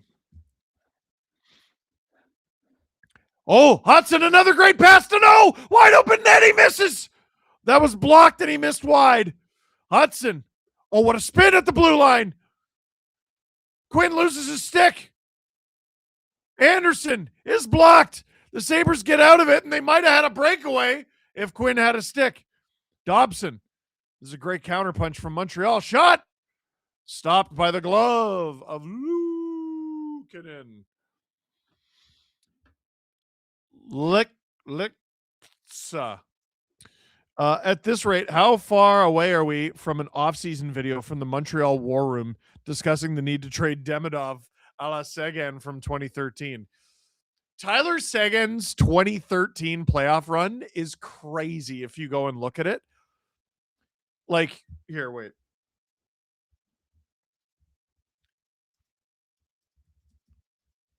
Like, the Bruins obviously did fine without Seguin. Oh, we got a penalty.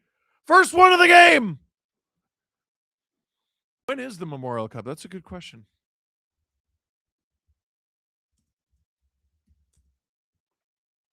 '26 Memorial Cup, May 22nd to May 31st. It's Juraj Slafkovsky going to the box, 2 minutes for high sticking. Oh, he hits Josh Doan. Oh. Yeah, Doan sold that. It's a high stick. Like, okay, fine. But he sold it.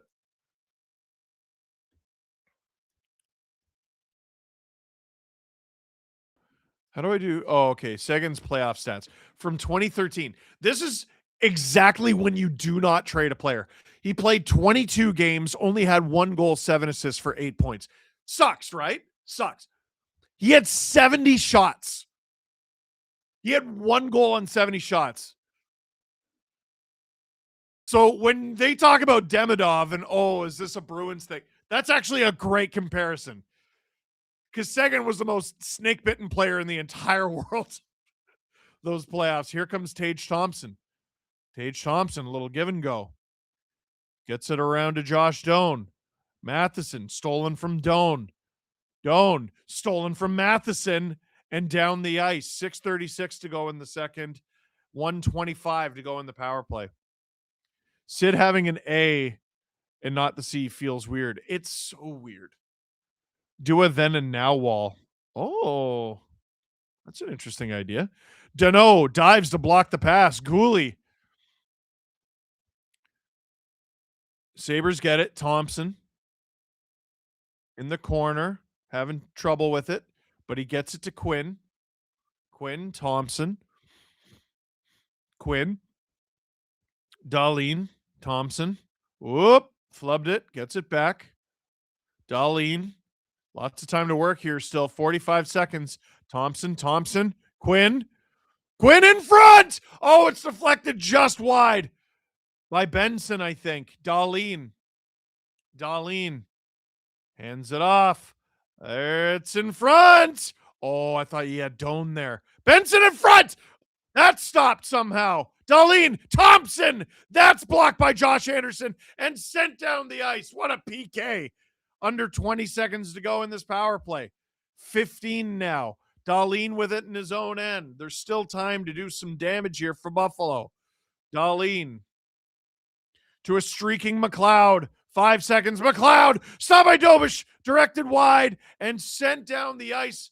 What a power play from Buffalo, but what a kill from the Habs. Byram with it behind his net. 5 minutes to go in the second. It's a 3-3 hockey game. Power. Wide. Zucker. Krebs can't get it. Hudson with it in his own end. Power. Zucker! Stopped by Dobish. Krebs dug at it a bit, and Dobson didn't care for that.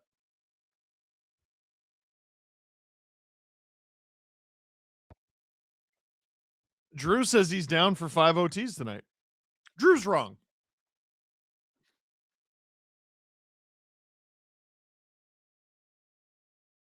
What? Okay. Today's Thursday? What? Why not Saturday? Saturday. Right? Yeah. So wait a sec. Oh, Sunday's your wife's birthday. Oh, okay. Chat. Drew wants to know what he should get his wife for her birthday. She's a Habs fan? Why didn't yeah, I did know that. I did know that.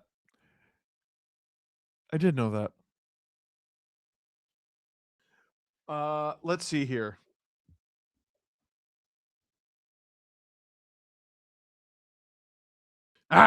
So in both Eastern Conference final scenarios, there are Sunday games, which I hate. Sunday the 31st, there's a game no matter what. Drew has a wife, that poor woman. That's ruthless.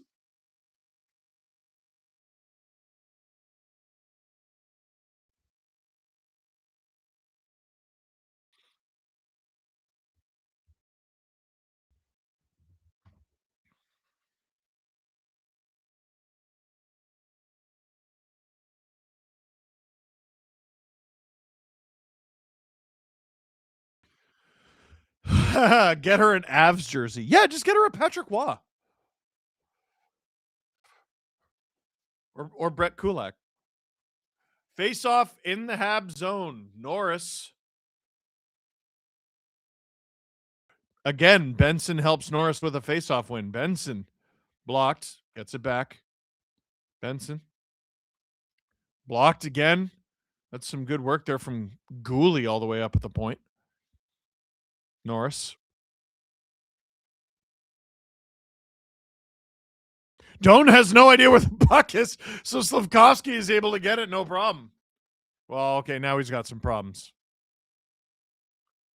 Suzuki. Oh, patience with the puck. And Gooley dumps it as they get a change. Is this going to be icing against Buffalo? It is not. Dobson. You can never go wrong with a Crosby Canada jersey. You know what? She's right. Demidov! Oh, he might have done it! He might have done it! I don't know if it was Demidov or Evans. It looks like it's Evans. But Demidov puts it through Luukkonen. It's sitting behind him. Evans crashes. And the Habs retake the lead in the 7th goal of the game. It's 4-3 here with 3:45 to go in the second. Let's see. It goes over. Oh. Demidov. Let's see. No, he doesn't hit Luukkonen's pad. Oh. I think that's probably Evans' goal. There's a chance it's Demidov's, but I don't think so. Take her to game 6, says Dan Patrick. There you go, Drew. As long as, yeah, you have to babysit, Dan. 3-2-1 to go in the second. Greenway. Thompson. Not in a rush to get back on side there. Stolen from Hudson. Airmailed. And Texier is going to beat out the icing.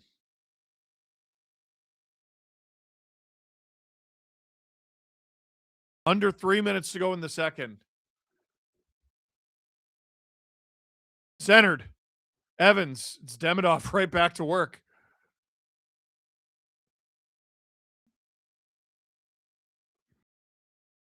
Carrier sends it deep. Demidov. Evans. Stolen off him. And it's a cross check. And Montreal's going to get their first power play of the game. Tage Thompson. Boy, his body language, that whole shift was terrible. Hey? He was lackadaisical getting back on side. He was very aloof playing defense, and then he just cross-checks Evans in the face. He's definitely battling something. Put on the conductor hat, you coward. Choo-choo. That should help Evans' body language. Yeah. No, I've moved on to Tage's body language. That's what friends are for, says Dan. Evans' last goal was when he was hit by Scheifele. Has this food been on my shirt the whole time? Has it been visible?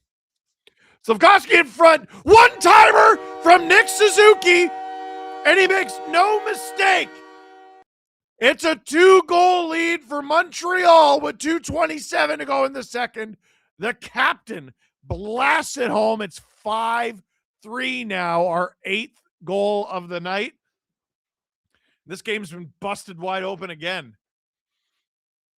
What happened here? Suzuki gets it back to Hudson at the point. He kept it alive. Slav wins the puck battle with power. Gets it to Suzuki and makes no mistake. Luukkonen very, very, very deep in his net. Oh, and right under the pad, too. Everyone's keeping the shots low. Everyone's keeping the shots low tonight on both teams. Evans' last goal is when he was hit by Scheifele. I can't believe that.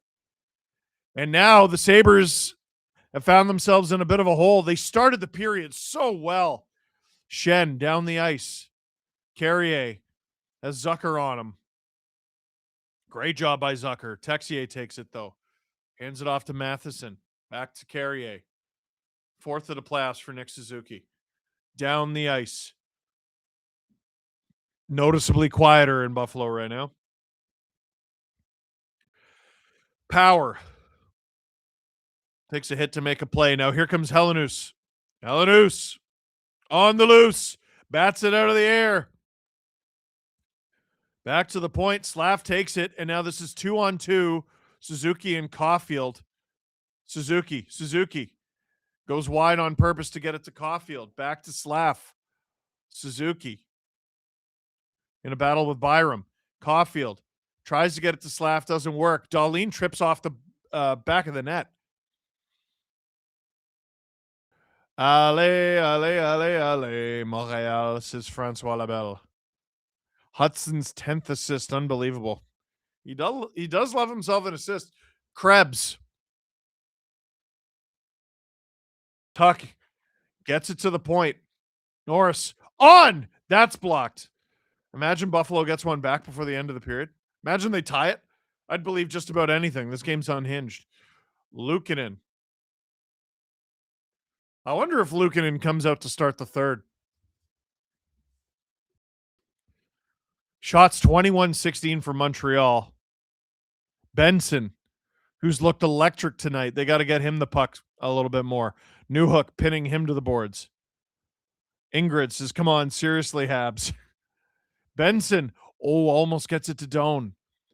And this is going to be one more rush here. Newhook. Suzuki. He's getting double shifted like crazy. Demidov. Can't quite find Newhook. That would have been nuts. Power. Going to try to do one more rush for the Sabres here. He stops up. Cross ice to Samuelson. That pass is a little off target. And I think Carey is just going to try to rag the puck here. 3, 2, 1. And that is the end of the second period. An eventful one. And the Montreal Canadiens lead 5-3 after 2 periods of play. One thing has been pretty consistent in the series for both teams. There are goals to be found, which makes me think this game is far from over. Steve Dangle here on the SDPN YouTube channel. Click like, click subscribe, tell all your friends. Drew, what do we have planned for intermission? And do we have a giveaway tonight that I just haven't mentioned yet?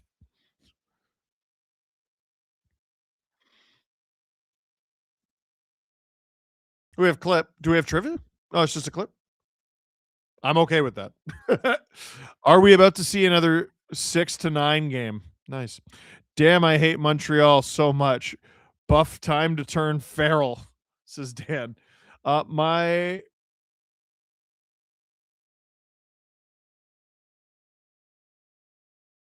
God.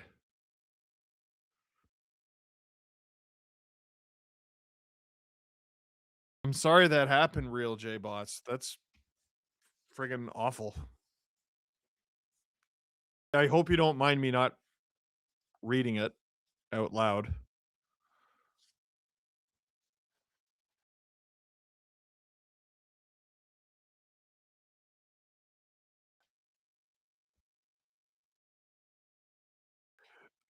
Drew, what is the clip?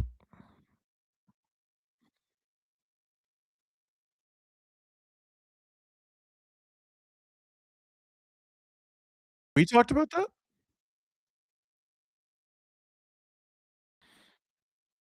Oh, I don't remember interviews have done. I don't remember podcasts have done. I don't remember much. This is Adam Wilde, Jesse Blake, and some guy talking about the Canucks and the stuff they're doing and whether or not that's good stuff. Okay, so on the Canucks, it was basically CJ was talking about it, Ellie was talking about it, everybody's talking about it. All the reporters in Vancouver were talking about this. Evan Gold, who was a runner-up for the Leafs organization, was going to be the new general manager of the Vancouver Canucks, and now he's not going to be. So what happened? And I got some info on this. Do you have some info on this? I don't. You don't. You badly don't want to be this guy. Who, Evan Gold? Yeah. Why? Well, it used to be Mike Fuda. Oh, okay. Remember Mike Fuda was runner-up for every job forever until he was just on Sportsnet full-time? Yeah. Yeah, I don't think this is the same. I'll tell you what happened. Well, that's what I'm saying, but it starts this way. Sure. I don't think this is the same. I hope not, for his sake. And he seems like he has a bright future. Yes, I agreed. And he's worked, what do they say? They keep saying he worked his way up from the mailroom in Washington, right? This is a guy who's a lawyer and Literally an intern. literally was an intern. Yeah, which is amazing. It's a great story. It's like Dubas with the Sioux Greyhounds, right? He was the equipment kid. Wow. Family on the team. But family on the team. Oh, I forgot. I believe so. Well, that's a wrinkle. Details, though. Details. Let's not. Listen, still had a good career. 100%. They saw potential in their own family. Yeah. We're good for them. Yeah. How'd he pull that off? Yeah, listen, Gracie Abrams still writes great songs, even though her father is a Star Wars director. How Right? did Chuck Fletcher get that How did he do job? it? Because he's a wunderkind. Do it. All right. He's So 14 and he's the GM. What a resume, though. yeah. What a resume. Hey, give Sean Chaika credit. Didn't have that. 26 years old. That's Did not have true, that. I guess. 36 now. I'm fairly certain. Doesn't own the team. Fairly certain he also comes from money. Yeah. Oh yeah, Comes for sure. from- That part. Well, how do you own 50 Wendy's at 36? Right. Come on, you had some No, startup it's all capital. because of his analytics company. Yeah. It's all because of that. But listen, we're not all dealt the same deck of cards. The life, life isn't fair. We move on. So I want to talk about Vancouver because this is fascinating. The Vancouver Canucks are again the story. And I know they're the third one in our ranking today, but this is, in terms of interest for me, this is the most interesting story in the NHL right now. So there's a few things going on. So I reached out to a couple sources. I said, like sources within the game, sources outside of the game, but would know. And so here's what I got, and I'm going to combine everybody because there was a lot of different people I talked to about this. First thing I heard, Evan Gold was offered the job. Now, he is the GM of the Providence Bruins right now. He is the AGM there. So he's offered the job, but they lowballed him. And when I initially heard that, I was like, well, it can't be that bad, right? I had a source tell me when we talk about lowball, we're talking so a general manager, good coaches like John Cooper would make like $7-8 million a year. Berube, I think, is at 4. Yeah, 4.5. If you're an entry-level coach, maybe you're at 2. General manager, AGMs are in the hundreds of thousands. General managers would be in the millions. I am told that the low ball was below the $1 million mark and well below it. That's what I'm told. Can 750 something? Lower than that. Holy shit. Now, that's what I was told.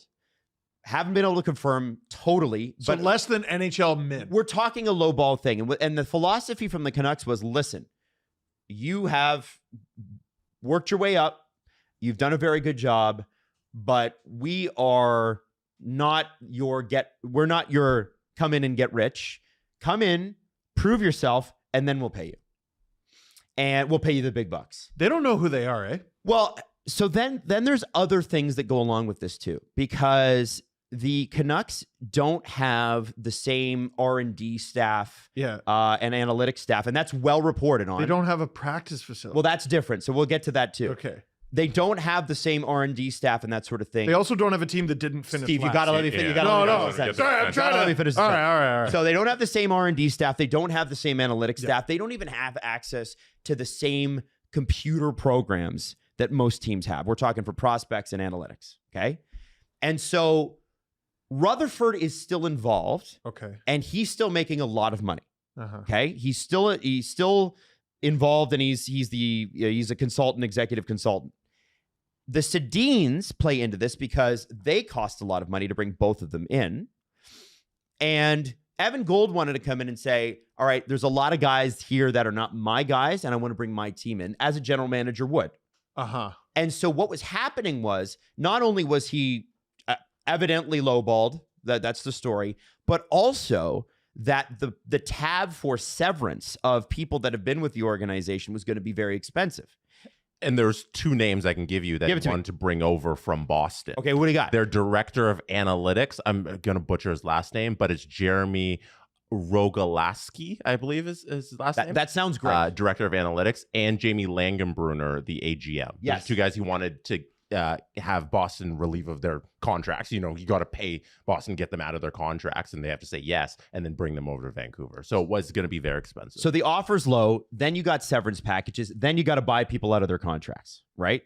So we're talking a transition here that could get up into the $5 to $10 million range if you include the Sedins, who are going to make, I'm sure they're making a few $1 million each, right? And they should. They're the Sedins. And Langenbrunner, former NHLer, very good player. He's very good defensive forward from what I remember, and he kicked the Leafs' ass, and I'll never forget it. Of course.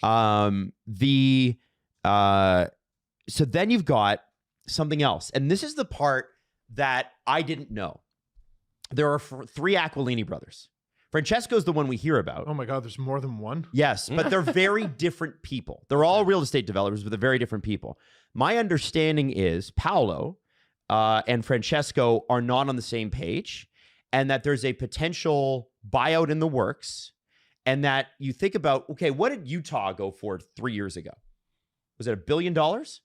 I don't remember because it was the Coyotes and they're weird. But we were all surprised, right? We're like, what the fuck? $1 billion for the Coyotes, or $900 million? The Senators were $900 million. Right. And Sportico, and those estimates are always conservative because we're not talking about open market value. We're talking about asset value, right? And asset value is different because there's no bidding war. Utah was an expansion team, technically. I always forget that Utah was an expansion team. So it wasn't that Arizona sold, it's that Utah was an expansion. And Phil Housley was a great Coyote. Was he? No, he was a Jet. 1.2 was Utah. 1.2 billion. Yeah. Holy shit. That was the expansion fee. Wow. And now they're saying expansion fees will be in the $2 billion range at least, and then it's another $1 billion to build an arena. It's an expensive ball game And to get it. Rogalski, just so I just can One more time, say it again. Rogalski, Jeremy. Rogalski. I love it. So they're looking good climate to be cheap in. So the Vancouver Canucks are in a very healthy market. Yes. Right? Vancouver is, people love the Canucks, people love hockey, people love sports. Vancouver fans go to everything. Like, look at what's happening with the Whitecaps right now. They might relocate and people are losing their minds, right? They're trying to get Ryan Reynolds to come in and buy them or whatever. You know what I mean? Like, it's surprisingly big baseball town. Yeah, I think the mayor just said we want to bring an MLB team to Vancouver, and I think it'll be a smashing success. I agree. So all of that is playing into this, and the buyout for, if this is true about the brother, we're talking $600 to $700 million. And that has to be liquid. And when you're in the real estate game, development game, your money is not liquid. It's asset based. And then if you're buying a piece of land and then you're developing it, you're taking out loans, you're building the thing, you're paying off the loans, you're selling the thing, and then you're taking that money and putting it into the next project. So I think the reason for the cheapness and the fact that they haven't got the practice arena is because of this ongoing friction. And I'm not saying that they're not talking. I'm just saying completely different philosophies, and both think it might be best to go a different direction from what I understand. Let me be Gen Z about this. Just say you're broke. I don't know that they're broke, but I think that they feel like, hey, what if we didn't spend $10 million to flip our front office and focus that money on this buyout and then clean that What up? if you make the team better and you make more money? Well, this is the thing that I was saying to people that I talked to is these guys have been all the way to Game 7 of the Stanley Cup Final. Yes, it was 15 years ago, but you know how much money you make when you go that far. You could even do it on a per capita percentage basis, and they were in Game 7 of the second round 2 seasons ago.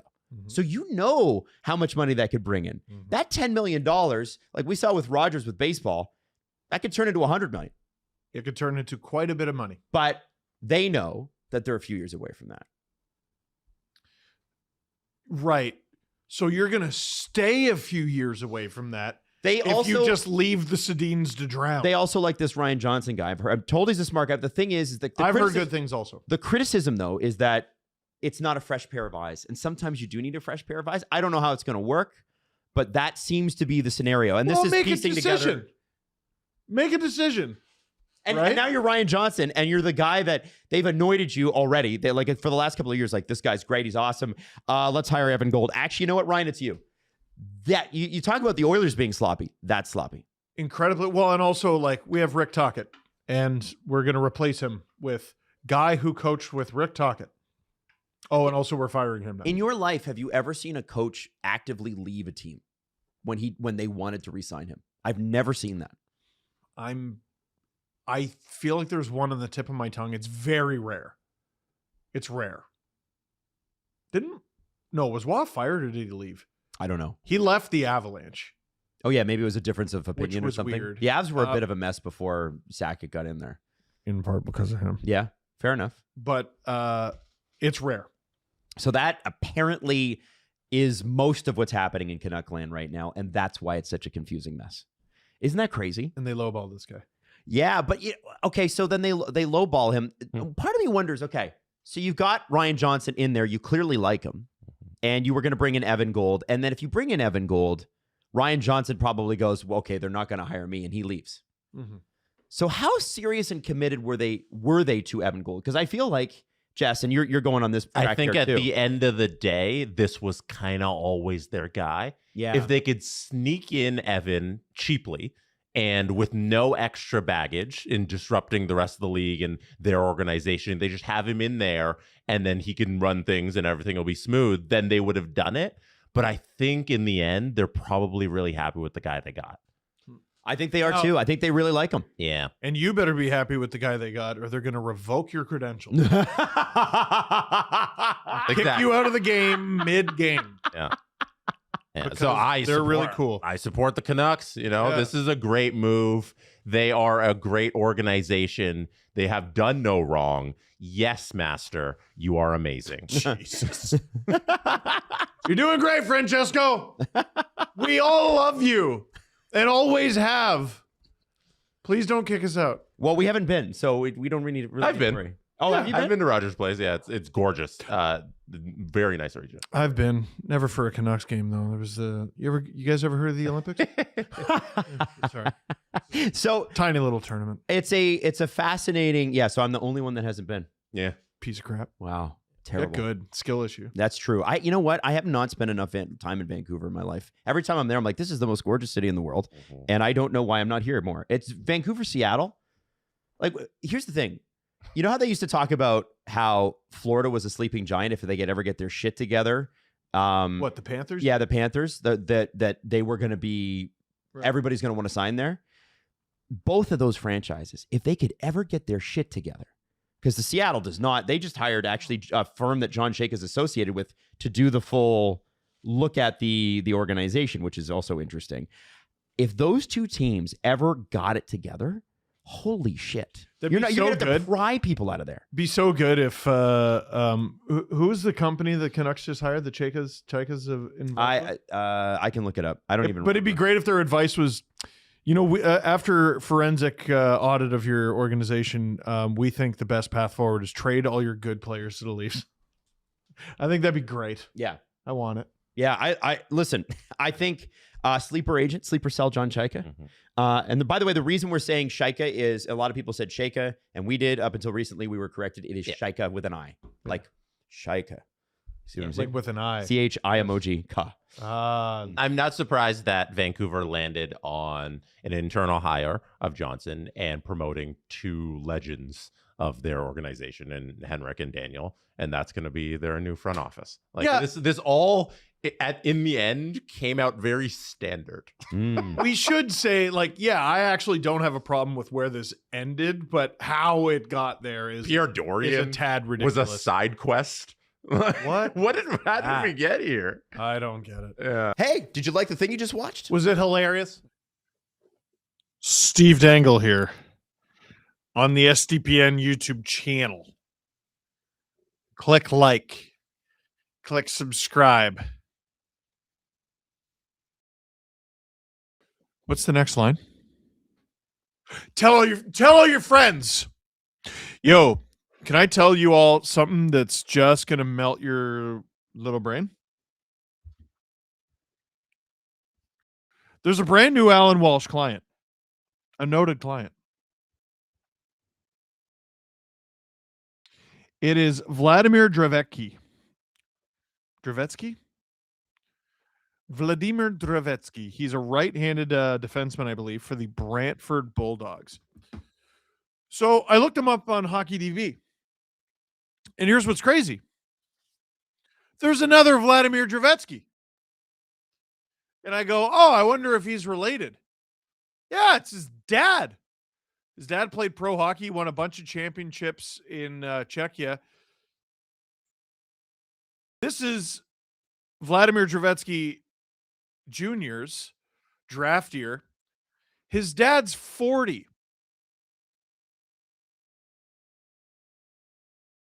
40 years old. There are two players in the National Hockey League, Brent Burns and Corey Perry, who are older than his dad. There's a player who is draft eligible like a month from now who has a dad who's younger than two current NHL players.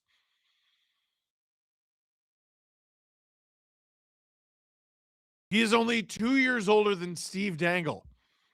Actually, that's not true. He's 3. Because he was born in 1985. I was born in 1988. Ooh, Alex Lyon starting the third period for Buffalo. Puck is dropped. Sabres down 5-3. It happened very fast. And they got to find a way to get back in this game. But here comes Montreal to start. Suzuki cycles it for Caulfield. He's bodied off the puck with ease. Doan. Here come the Sabre shot. That's off target. Dahlin's shot is blocked. Benson. Shot. Surprise. Norris. Shot. Blocked. Where is it? It's still there. Shot. Oh, how did that miss? I thought Benson scored. Dahlin. Suzuki gets out and Slavkovsky. Oh, this is a 2-on-1. Slav. Shot off the post. What an electric start to the third period. Benson into the glove of Dobish, who holds on to it. Still only 58 seconds into the third. Talons here says, I'm torn. I like both Montreal and Buffalo to win, but only one can try to preserve Gretzky's Oilers 9-0 or 9-0 win record. And none of them are beating my Avs. Gretzky's Oilers went 9-0. Holy cow. Face off in the Habs zone, and the Habs win that draw. Anderson. Byram comes up with it. Power. Once again, the Sabres, who have controlled a lot of play tonight, they just do not have enough shots on goal. They have 18 right now, getting outshot 18-24 by the Montreal Canadiens, who have had less possession of the puck, less offensive zone time with the puck, less pretty much everything. But they block everything. Passes, shots, all of it. Habs go offside there.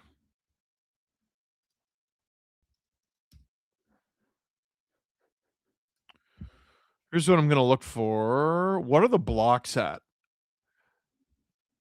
They're not that crazy. NHL.com has the hits basically even. Sabres 17, Habs 16. Block shots are 15 for Montreal, 8 for the Sabres. Face-off percentage, Habs are killing them. But the Sabres win that one. Oh, ref says no offside, and into the glove of Dobish. He holds on to it. Offensive zone draw.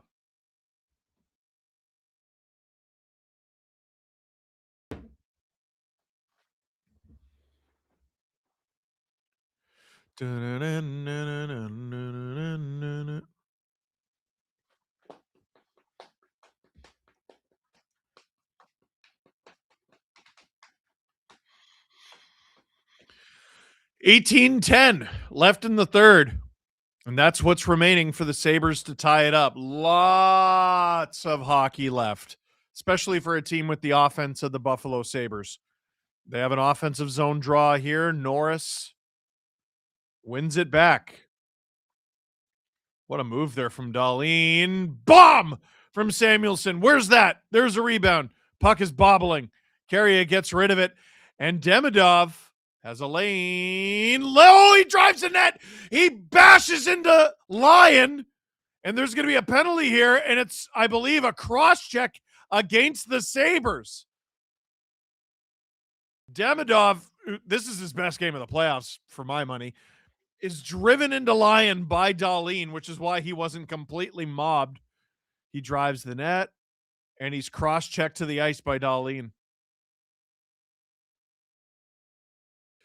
He was falling before the cross-check. I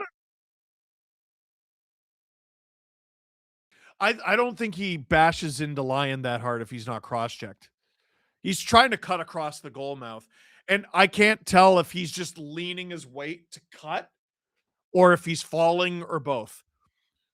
Habs power play 1-for-1 with one shot, which is insane. That was just before the third period. Demidov, 5 assists, 22 shots in 2026, says the broadcast. Slav has to take that face off. He loses it, and the Sabres send it all the way down the ice. Tell Drew we Habs are going to kick your Nordiques ass in the cup final. This is Francois Labelle. Here comes Suzuki. He's battling for it. Hudson, Caulfield, Suzuki. Oh, nice feed to Hudson. The Sabres very aggressive on this penalty kill. Suzuki, Hudson, Suzuki. Caulfield. I mean, a goal here would obviously... Oh, Hudson! That's deflected wide. Demidov at the blue line.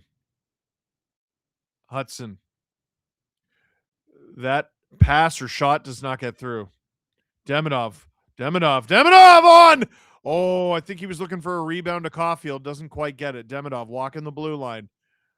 Suzuki gets it across, but not onto a stick. Hudson. 50 seconds to go on this power play. Hudson. Demidov flubs it. Hudson holds the zone, but has to... Oh! Slav! Demidov! Shot! Rips it and scores! The demigod finally strikes the back of the net! It's 6-3 Montreal! With the kids' first career playoff goal. And the Sabres are on the ropes here. And if they can't find a way to tie it, we're going to be heading back to Montreal for Game 6. With the Habs a game away from the conference final and the Sabres on the brink. That was a crazy goal from Demidov. And do you think he was throwing the monkey off his back? Yeah. Just stands, just plants 10 toes and throws the monkey off his back. That was pretty awesome. He's looked like a completely different player tonight. Like, I think he's looked pretty good for most of the playoffs, but like, he's dynamic and dangerous. Oh, almost another one. The Habs pouring it on. I would say Lions starts Game 6.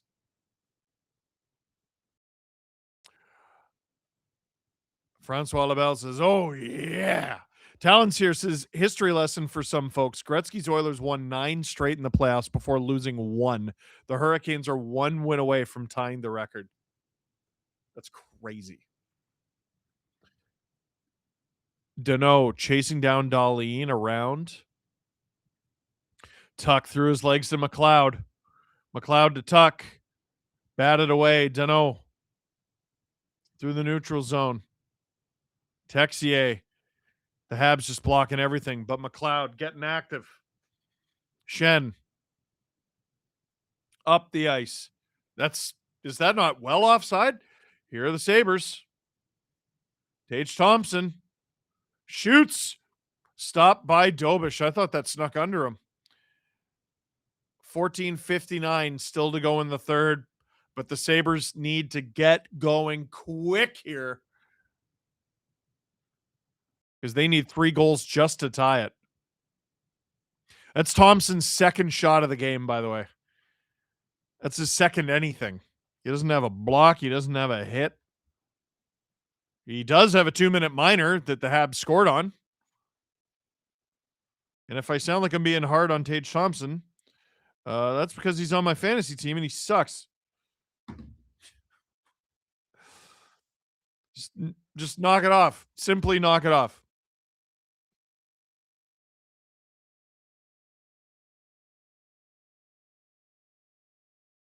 No offside there. Norris has been hungry all night. Benson's looked excellent all night. Doan whiffs on that. Honestly, for the rest of the way, this should be the top line. This should be the line with the most ice time. New hook. Sabres reclaim it. Byram. Habs sticks our city TV everywhere. Demidov with it now. Attacking Byram one-on-one. Oh, what a pass from Demidov. Habs whipping it around. I can't believe they didn't score there. Demidov. That happened faster than my brain could process. Power. Good job on Caulfield there. Zucker. Zucker should be getting more time too. He's looked great. Drops it for Byram. Never mind. And Sabres fans are booing now. Steve's fantasy team makes an appearance. It took a long time.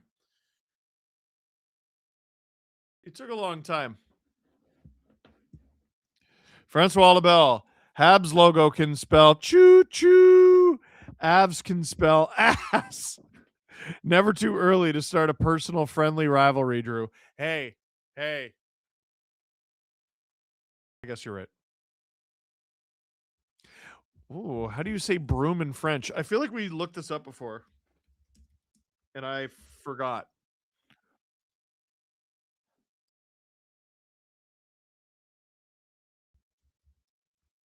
English. Broom. Balai. Ballet. It's spelled balai. Ballet. Balai. Ballet. It was doomed to happen, Steve. I know. The Avs are going to ballet the Habs? Oh my gosh, Drew. That's a crazy thing to bilingually say. Saw earlier Thompson -9 and Tuck -8 this series. What's going on? Well, consider Tuck has 4 hits and a block. And Thompson is out there doing mopey cardio is the best way I can describe it. Like he's out there looking mopey.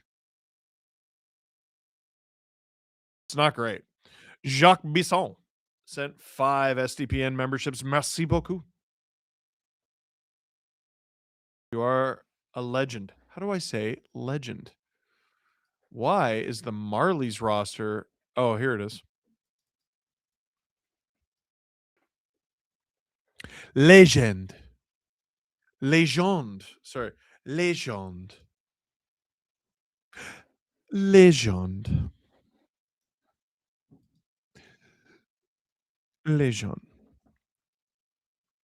Eek, I was blanking there on broom. You couldn't think of how to say broom? I'm in me mum's car. Broom, broom. Get out me car. Aw. 13:43 to go in the third. The Sabres down 3 goals at home in game 5. Oh boy, a bit of a lackadaisical pass there from the Habs. Caulfield plays it back. Thompson has to be hurt, eh? That's none of your business. Samuelson. Was it that's none of your business, or I don't think that's any of your business. Samuelson. Up the ice. Thompson receives it and takes a long time to get off the ice and just listen, I don't want to be a body language expert or anything. I know that's been the theme of this evening, but it looks awful. Byram. Power. Byram. Gains the zone. Shot. That's well wide. Power. Down low. Byram. This is D-pair doing all the work here. Doc. Can't get it out. Veleno does. Cross ice to Bolduc. 2-on-2. Bolduc. Oh, that pass doesn't get across for Dobson, who jumped.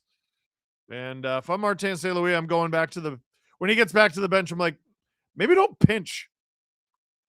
We're up 3 in the third in the playoffs. Power deflected. Stopped by Dobish. And held on to 12:16 to go in the third. Just Jimmy making jambalaya with sausage to celebrate my hometown Avs getting a huge win. Never lost hope in the game since they never felt out of it, even down 3-0. Maximum Pats. Can't remember the last time a Habs team was capable of coming back from a 3-0 game. Price is having... I'm sure I could say that on the stream. I just don't want to. I don't want to say that.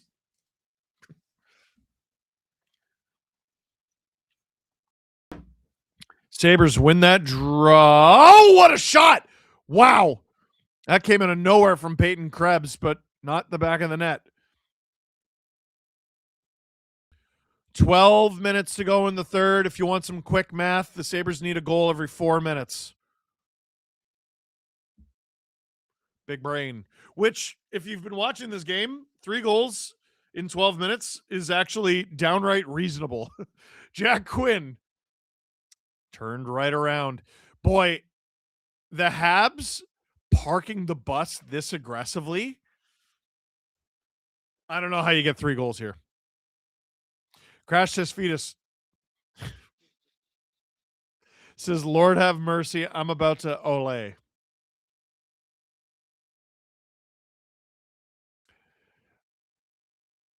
No.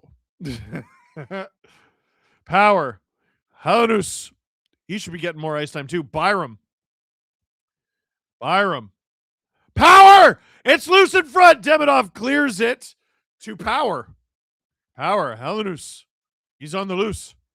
On deflected. That was deflected well by Tuck. Stopped by Dobish, though. And that was stopped by Dobish. Whoa! Rough stuff after the whistle here. 10:58 to go in the third. What happened? Jack-Eye was down on the ice.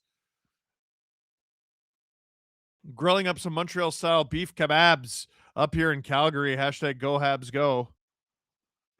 Cup or bust for Habs within the next 5 years, says Sports Talk Chud. New Hook got a high stick there from Thompson. So what happened? Oh, okay. So that was a massive dive from Tuck. But Dobish does butt at him with the stick. And they're playing Wankster. Again, every team has more fun than the Leafs.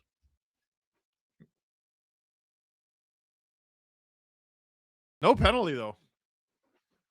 Norris on the draw here. 10:58 to go in the third. One back. These are hard-earned faceoffs, by the way, in this series. Win or lose, they're a few seconds each. Ref, you suck. Raining down in Buffalo. Dahlin. Doan hands it off. Samuelson is blocked by Dobish's blocker. Bobbing around. Where is it? It's on the half wall now. On. It's in the slot. Stepped on by Suzuki. Benson behind the net. Centers it. It's at the point for Dahlin. He shoots. That's off target now. Sabres just firing on all cylinders. Habs finally clear the zone with 10:10 to go in the third. Habs power play in the last 2 games has been lethal. You ain't lying. McLeod with speed to Quinn. What a toe drag. What a release. Stopped by Dobish. 9:54 to go in the third. And the Sabres still down 3. Steve Dangle here on the STPN YouTube channel. Click like, click subscribe. Tell your friends. Updated Conn Smythe odds on the screen. Okay, who we got? Sorry. Freddie. Oh, sorry. Nathan McKinnon is number 1 at plus 250. Freddie Anderson's plus 500. Cale Makar plus 900. Taylor Hall plus 1200. Jackson Blake plus 1300. Stankoven at plus 1400 is pretty good. Mitch Marner. So here's the thing. If Vegas wins the cup, they're going to give it to Marner because this is voted on by human beings, and human beings love a narrative. And it's way funnier if Marner wins it. So I'd put money on him. Dobish at plus 1,700. Eichel at plus 3,000. Sebastian Aho on the Hurricanes, 3,500. And Nick Suzuki at 4,000.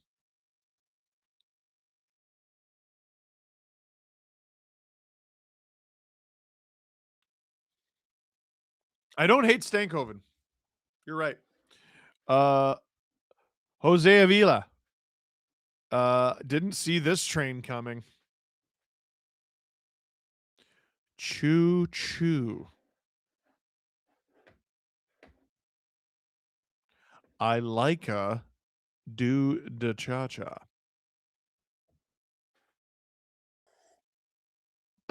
Hey, Steve, what are your thoughts on Danhausen? Think he could lift the Leafs curse for some human monies? Might be a good investment. You know what? Yes, I think we should do that. Turkey Baster Jr. Canes in 4. All I'll say.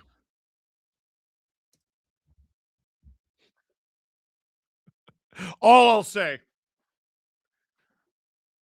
Me and my friends would have beat ET with hammers. I can tell you that much.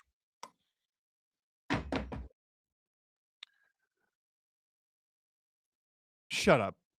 No, it's a legit question. Drew goes, would you want your team going 12-0 en route to the Cup final? Oh my God, Texier just...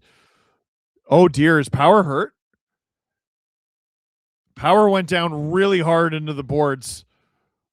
With he went feet first too. Anderson down in front of the Sabres net as the puck goes out of play. 9:25 to go in the third. Boy.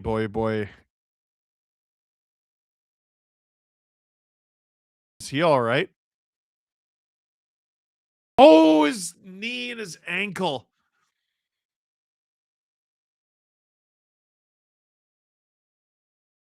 Is he going to the... Yeah, he's going down the tunnel.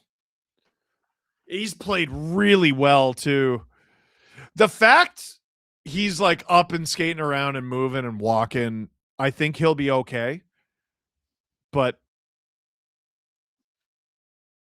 it was ugly. Eriksson Ek finished game set. What was it? 6 against Dallas and then missed the whole Colorado series. Adrenaline is a hell of a drug. Yeah. Yo, my thumb is still killing me, dude. 9:10 to go in the third.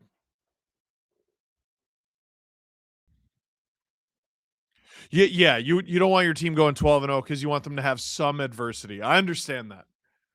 What about 12-1? Dahlin has Doc on him. Doc knocks him down. He gets some support from Norris. Benson. Chris Cuthbert is also struggling with Norris and Benson. You have 2 single-digit forward numbers on the same line. It's annoying. Are you getting a little bit of lag, Drew? Just me? It's a little choppy? Okay. Interesting. It's in the Sabres zone. 8:23 to go in the third. Dahlin is going to play a lot to end this game. Unless Lindy Ruff pulls the shoot, and then he won't play very much. McLeod. Quinn. Shot off the outside of the bar. Byram. Hands it off. Quinn. Great move. Shot, and that's air-mailed. 8:04 to go in the third. Sabres still down 3. Carolina can't win the conference final. It's in the NHL rules. Can't argue with NHL rules, says Francois Labelle. Rather lose to Buffalo than Carolina. I don't care about being in the Eastern Conference final. What?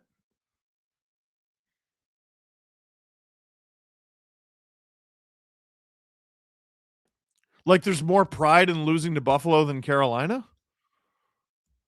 Brother, what do you have against Carolina?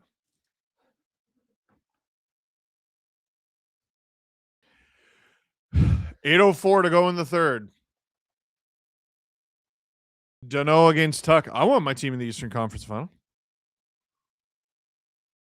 Shen. Byram. 2 top 5 picks on the same pair. Logan Tom. Stop it! Tage Thompson. Doesn't matter. He doesn't have the puck anymore. It's in the neutral zone. Kicked from Texier. Maybe a little too cute. Shen. Byram. By the way, Shen and Byram both wearing the number where they were picked overall. Shen wearing 5. He was picked 5th in 2008. Byram wearing 4. What year was that, Drew? 2018? Yeah, when Byram was drafted. He was picked 4th overall, 2018.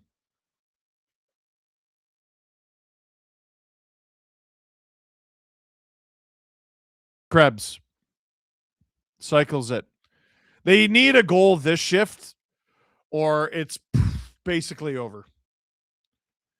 Carrier, Matheson, Byram was 2019. Same draft as Dahlin, I think. Now I'm not sure of anything. No, that was Lafreniere? No. That was the Jack Hughes draft? Yo, my brain.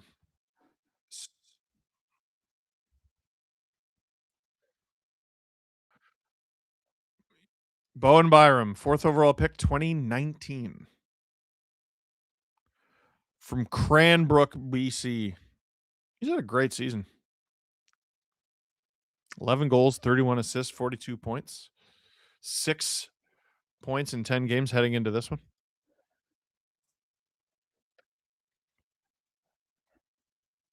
Ooh, the Avalanche could have had Cole Caulfield if they picked one pick higher, but they got Alex Newhook instead.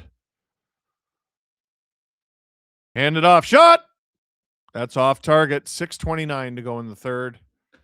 And folks, hot take, I think the Sabres are in trouble. Offer sheet on sorry. Offer sheet on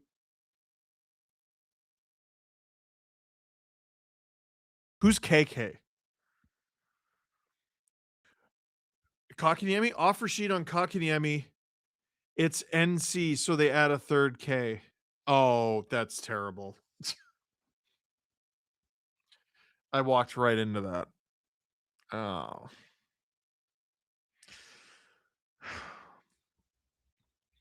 We're over 2 hours into the stream, and good evening, Mr. Dangle. How are you? I was better. Just wanted to say how much of a fond souvenir I have of your 2021 coverage of the Montreal Canadiens run. This year, your work is phenomenal. Thank you for everything. Oh, mwah, mwah. Never mind. I'm good at what I do again. Colt, if this was the start of the year and you are told this season's storyline / outcome for the Leafs, would you bear and grind and be happy or wish they hit the ceiling? I'd just be upset. I think I would just be upset. Paige Thompson trying to say he was high sticked. No call. Sabres fans mad about it. Shot. Stopped by Dobish.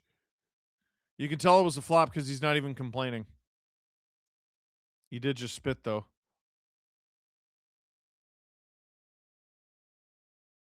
Oh, no, he does get him. It's a brutal sell.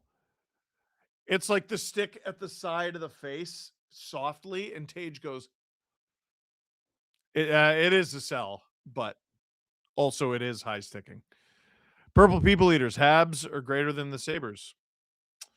On this fine evening, you might be right. Is the guy in this BMO commercial the guy who plays Tucker Carlson on SNL? Yeah, it is. What are we doing?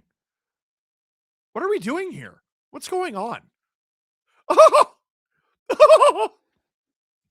Power Pat.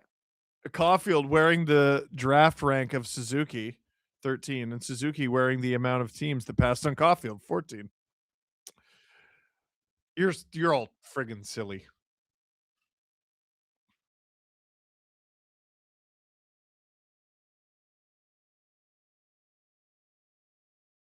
He plays in New Girl. No, that's the guy at the desk. I'm talking about.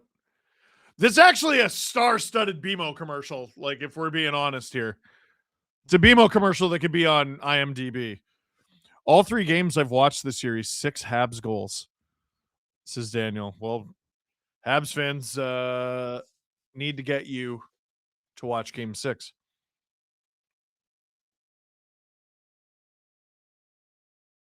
Comrade Dangle. Comrade. Huh.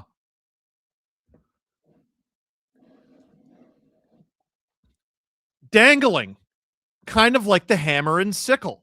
That's the goal now. What are we doing? What's going on?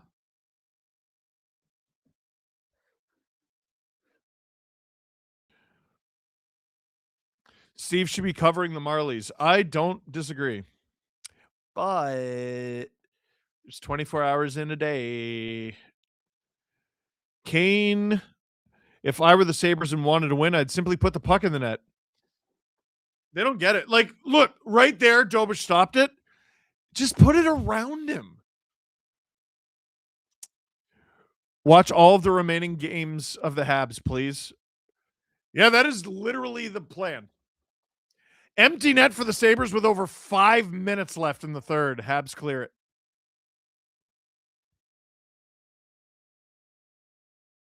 It's deep in the Habs zone. Matheson swats it around.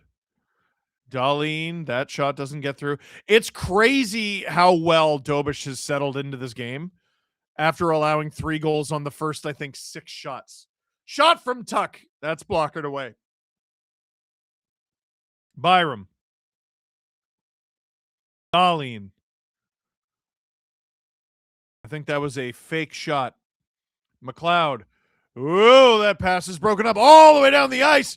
What a bullet of a shot, but that's icing. 4:32 to go in the third. That was Slavkovsky. Uh-oh. Excuse me. Have you ever heard someone doing play-by-play sneeze? Like, I don't remember that happening in... Yeah, they have a mute button. But, like, did Bob Cole always have a mute button? I doubt it. We don't get to do SNL anymore. We do BMO commercials. That's the rule. That's the goal now. What's going on? By the way, update on me not attending Tuesday's game because of sickness. Either gastrointestinal hemorrhage or diverticulitis. Jesus! Feeling a bit better. Sorry for the... Yeah, man, just take care of yourself. Will Caulfield score his first empty netter of the season? Caulfield didn't have an empty netter this season. 4:04 to go in the third. That's icing against Montreal.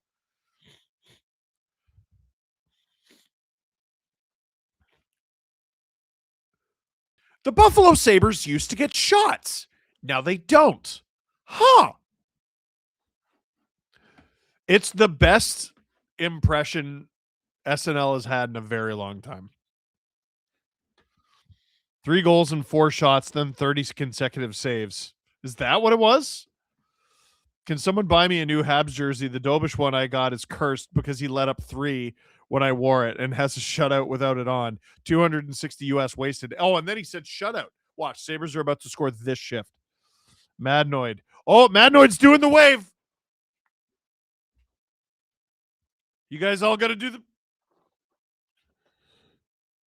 Tuck, cross ice, can't find his man. Darlene, down low. You should probably be a little less picky about your shot, and that is going to be a penalty against Montreal with 3:28 to go in the third. What's happening behind the play? Anderson looks like took a shot at Byram. He's down on the ice.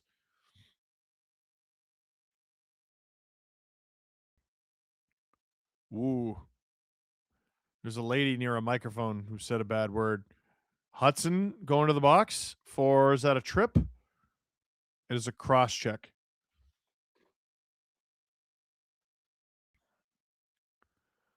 And oh, nice two-handed hack from Anderson. This might be 6-on-3 here.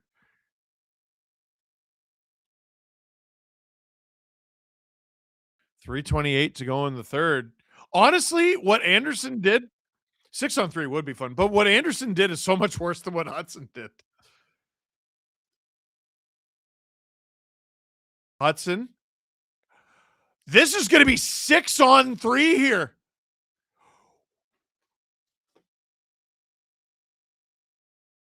Oh, Buffalo got one too? Why? Benson?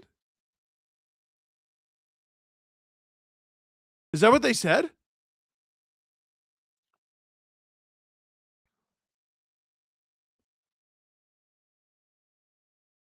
So Anderson and Hudson in the box. I kind of want to see 6-on-3 just because that's insane. Oh, and Byram's going to the box for what?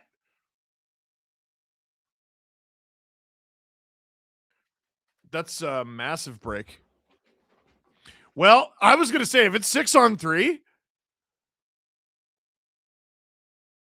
it's going to be 5-on-3 once they pull. So where's the face-off then? It should be in the Hab zone, you would think.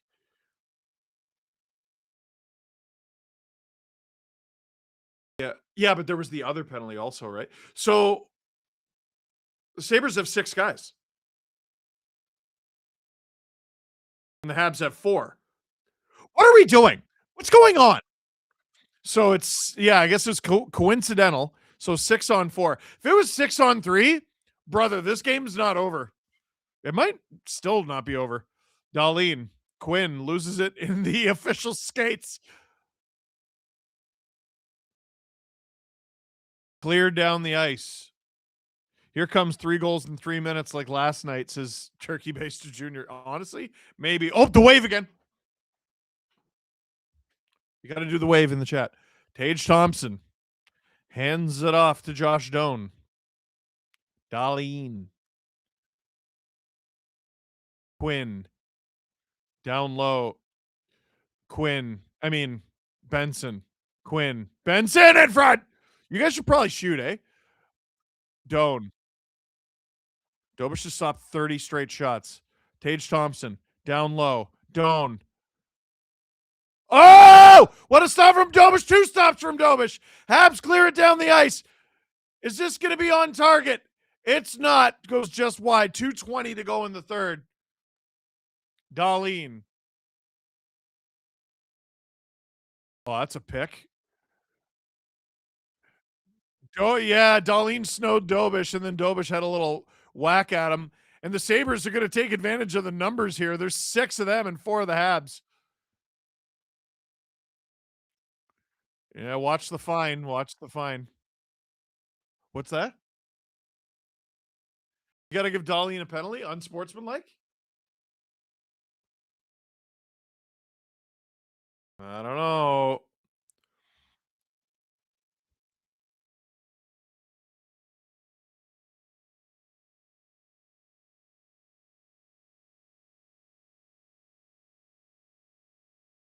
Those are 2 crazy saves from Dobish through traffic. Norris falls on top of Evans. Oh boy, that's a pretty healthy whack there from Norris. And that's a solid pick from Norris. He doesn't snow him in the face. Like, to me, you snow a goalie in the face. Jail. You snow his body. Like, I don't know. You got snow on my heavily padded body. Like, I don't know. Oh, Madnoid, here it comes again. Got to do the wave in the chat. 2:10 to go in the third. Sabres need 3 goals. You never know, man. It's the friggin' Sabres. 43 seconds to go in this power play. Or less. Halanus. Is he, in fact, on the loose? To Power. Oh, Power. There he is, Drew. Power. You should probably just shoot. Power. You should probably just shoot. He shoots. That goes high. Tuck. Ole, raining down in Buffalo. Oh, heavens. Halanus to Power. You should probably shoot. Hands it off. You should probably shoot. They shoot. It goes wide. McLeod to Halanus at the point. You should shoot. He doesn't. And the penalty is expired. Owen Power should shoot. He does. That goes wide. Halanus. As Anderson is, in fact, on the loose. Habs clear it. And Anderson can't get to it in time for the empty netter. McLeod. What are we doing? 1:08 to go in the third. McLeod cycles it. Krebs. All the way down the ice. This is going to be icing. No icing? No icing. 53 seconds to go in the third.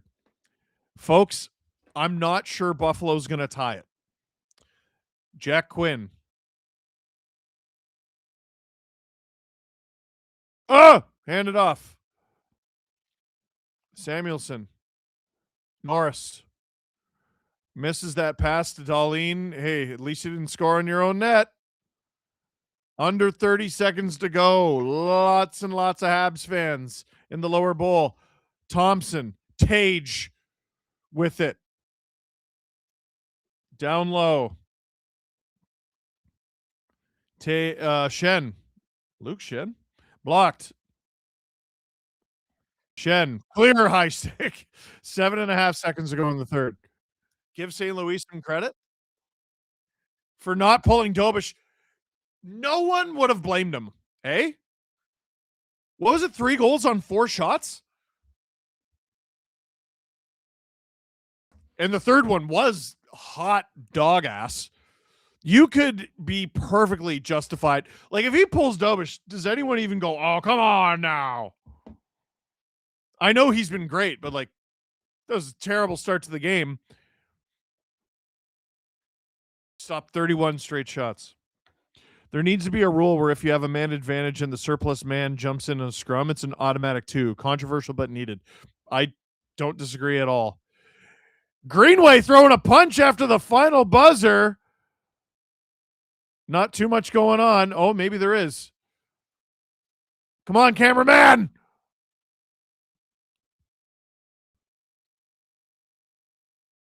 Oh, boy. Everyone's tussling. Everyone's tussling. Gooley's got Mallenstein in a headlock. Doc's got Mallenstein in a headlock. Krebs, Shen, Valeno, Samuelson. You know Dobish wants one.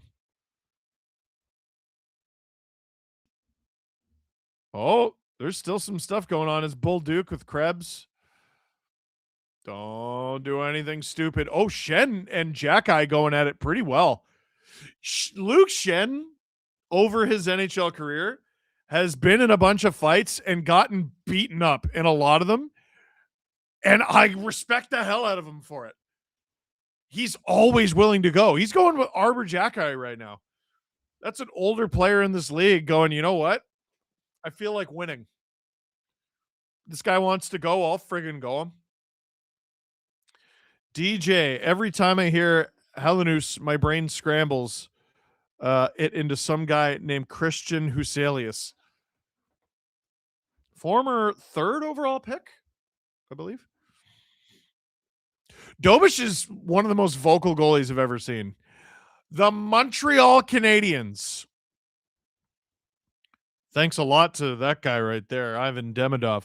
The Montreal Canadiens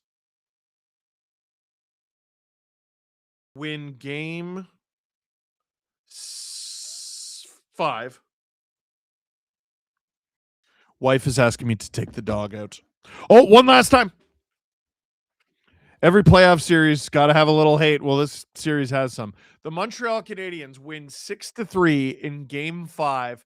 They take a 3-2 series lead back to Montreal. They could close this out in game 6.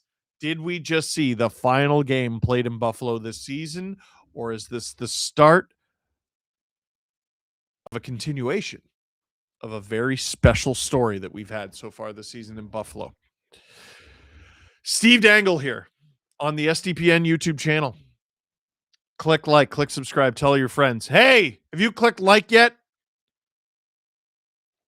Huh? Well, you better. Daniel D. Oh, I didn't even realize this. Mr. Saturday Night Cole Caulfield next game. It is, in fact, his first Saturday of these playoffs. No, really. Did Tampa score yet from 2028?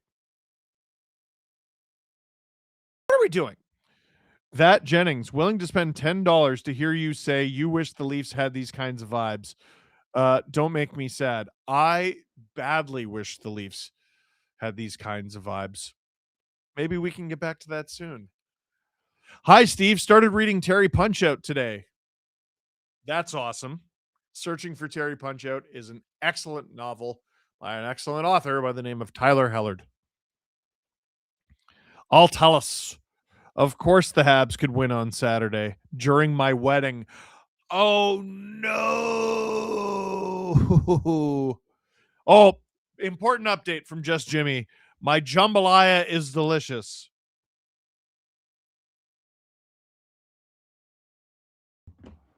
Tim Patterson sent a giggling lemon.